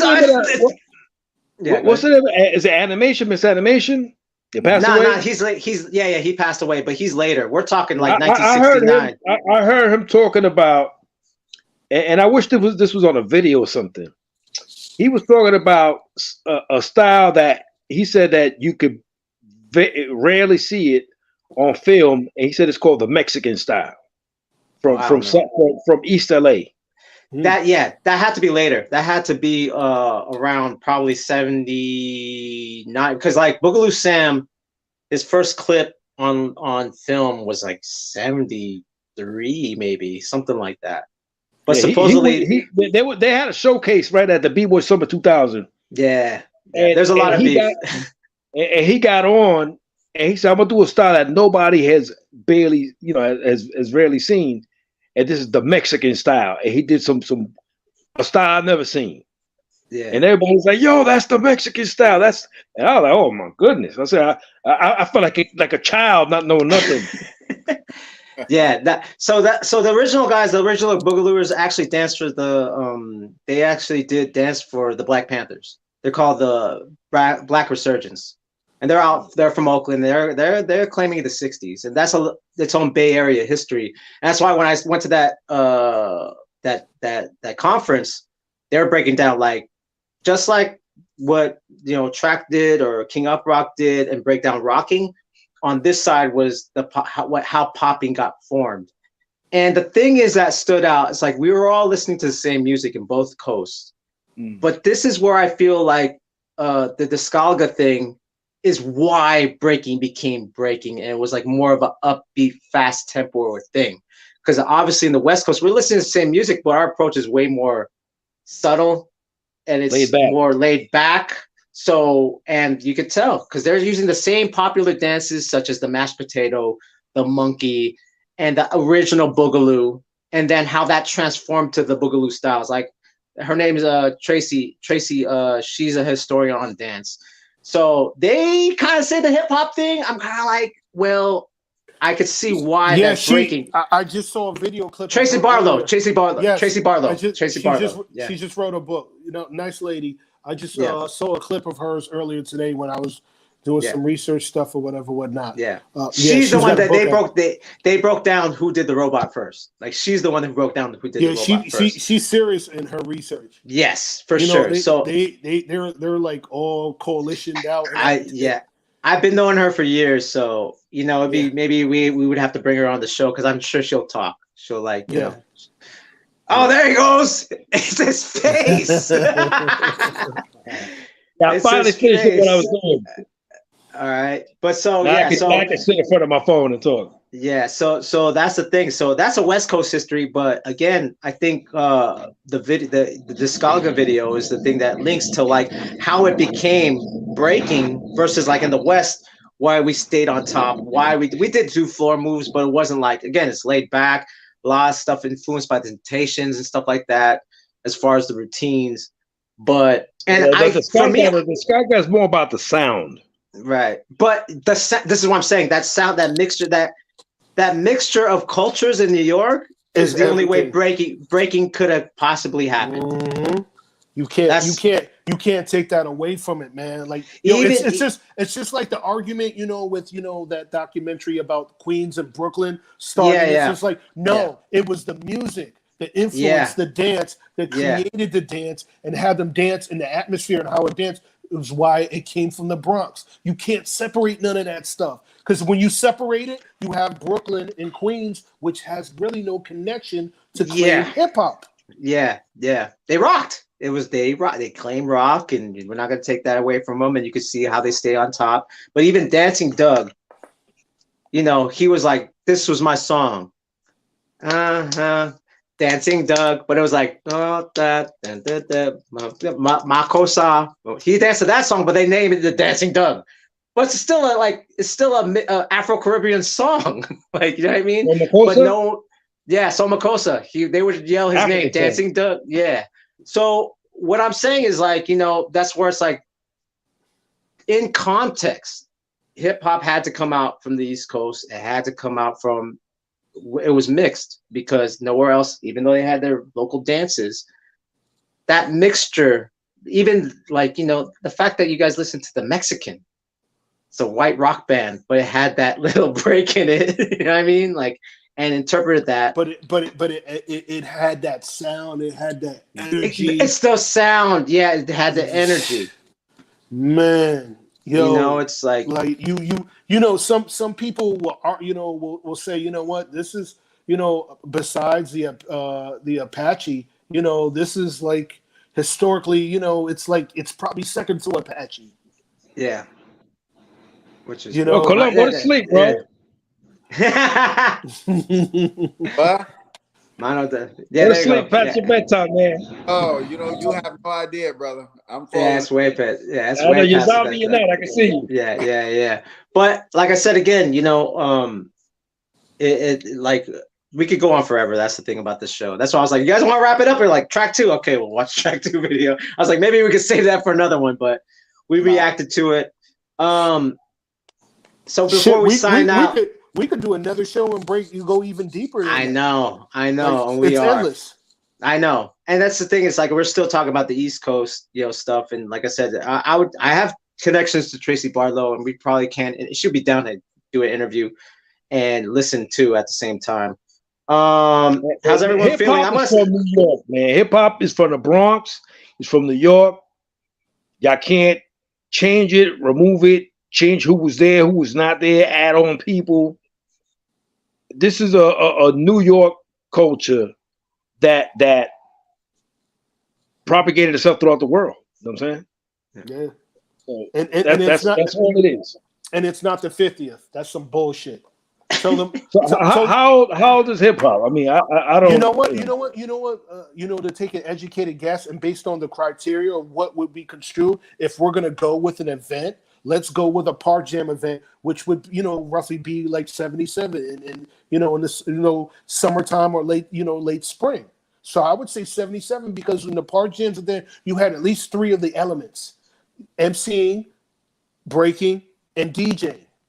You know what I mean? So like, Makes why sense. would you know what I'm saying? It's just an educated guess or whatever. What or whatnot. I think You know? it's just the name might be wrong. Like to say it's the hip hop's 50th might be wrong. Yeah, They it should have called is. it Cool Herc's anniversary. I don't Yeah, know. it's not the 50th, man. It's just not the 50th. But 77 is the first time you see, at least 3 of the elements in there, actually happening all simultaneously in some I shape. agree. So and then the I agree. 77, there's so I many. remember. I remember as far back as '77 when at that time I still lived on right across from Bronxdale. I lived on Crows and Watson, so I'm across the street from Bronxdale, and that's a dead end street. So in '77 Yep. they had block parties there. I Yep. actually got to see Mario. You know what I'm saying? Oh, okay, what? Crazy. Yeah, man, see- and we could do a whole But there was no discussion MCs there. on 77, Yeah. and people be surprised of all the receipts that 77 produced. Yeah, '77 was a big year. I believe that too. I believe that too. Doing the research and 77 was hearing a all big the year. stories and stuff like that. All right, we're about to wrap it up because we're already at 3 hours. Holy crap, we did Yep. 3 hours. Yeah, Oh, crap. yeah. Yeah, Colon gotta go to sleep, man. He's over yeah. there bobbing, weaving. Dr. Derek, so thoughts so far on today's show? Amazing, man. Just good stuff, man. Just we covered a lot of ground. Thank you for showing a piece of the doc, and I encourage people to watch it. It's on the channel, the updated version. I went back, took off the old version, put up the updated version, added some stuff to it, cleaned it up a little bit, and then just talking about the graffiti. I mean, I think it was great, man. A good show. Cool. Yeah. Let's go to Pluto. What's your thoughts? My thoughts are, it was a great conversations. We brought up great topics. We could never speak enough, Yeah. we could never oh my God, people have no idea. There's so much stuff, we're just skimming across, but we're going to convey a lot of the stuff as things progress or whatever or not. This is just the beginning. And I thought the show was very good. I hope some of the things, I hope people enjoy, what we're trying to convey. And I hope people, continue to tune in, because, we have a lot to say and there's a lot of things to talk about. And we still didn't even get on a lot of the new topics that went on, but we covered a lot of stuff. So I say, yeah, it was dope. Yeah. All right, Randy, you weren't supposed to be on the show, but hey, you on the show now. Thoughts? Bronx style, baby. You know what I'm saying? Bogart my way over here. Randy's always going to be What, BX. Yeah, what'd you think? What'd you think? How'd you feel about the show? Because you know what I mean. You were here for the most part, right? You were a little bit late, but Yeah, I caught the whole thing. yeah. It's hip hop, baby. You know what I'm saying? If it's hip hop, I'm there. So this was hip hop. Yeah. Hip hop. I mean, before I get off, yeah. Dr. Colon, you should give out your Cash App. You know what I'm saying? Like that. People that want to help you with what you're going through and your future videos and stuff. You know what I'm saying? Yeah. That's what's your Cash App, Doctor? I'll put it right here. What's your Cash App? It's $, capital D, lowercase r, capital D, ERRICK, COLON. Everything else is lowercase except the 2 D's. Okay. And Cash App. I appreciate that, man. Thank you so much, guys. Right here, you could help Dr. Derek out. Right here. That's it. Yes, sir. Yeah. You could help him out if you want to donate to him and the channel, and he has a book as well. Yeah. And you could check that out and help out for whatever is going on. I'll let you talk on that.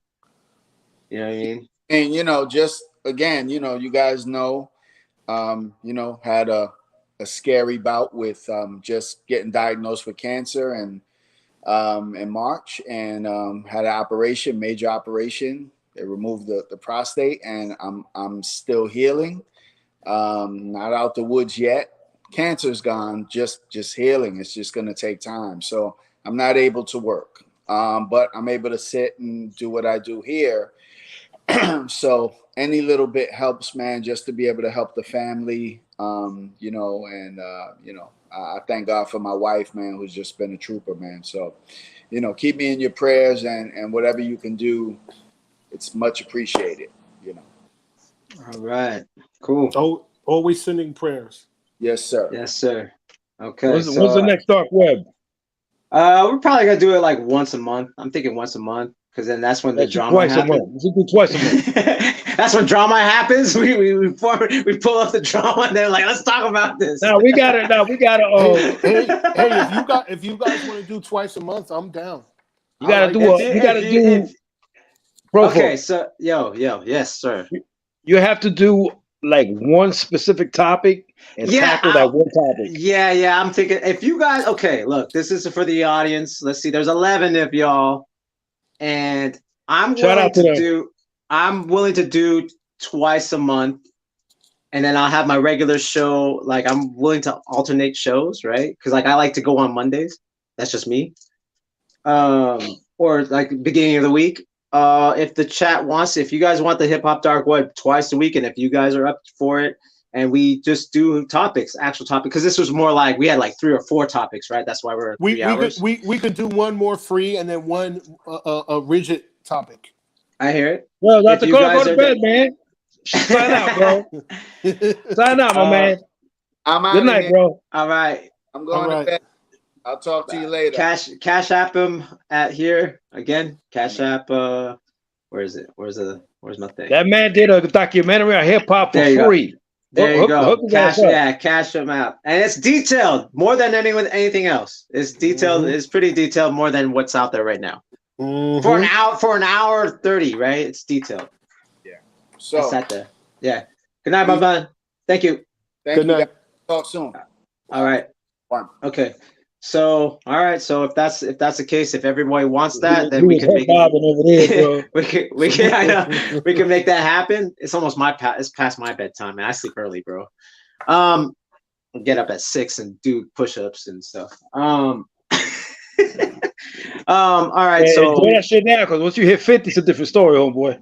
I'm about 2 years. I'm 2 years out, bro. 2 years. I'm bro, about to listen, be there. when I was 48, I felt I was 20. Then I hit 50 and I felt 55. I don't know what happened. It was like a skipping. Like I'm like, what happened here? Yeah, man. Well, we gotta try. I'm gonna try. So again, let us know in the chat. Let us know in the comments if you want to keep this going for twice a month. Let us know. We'll do again like what Pluto you suggested that. We'll do one straight up rigid topic, one topic, and we all talk about it, and then one that's freestyle. Let us know if you want us that to happen in the Pro for One channel. And again, you can follow me on Instagram at PROFO_FLGZ. This has been the Hip Hop Dark Web Part 2. Good show. Shout out to Sex. Shout out to Tamal. Shout out to Randy. Shout out to Pluto. And shout out to Dr. Derek. And we're out. Peace. Big up hip hop. Peace. Yes, sir.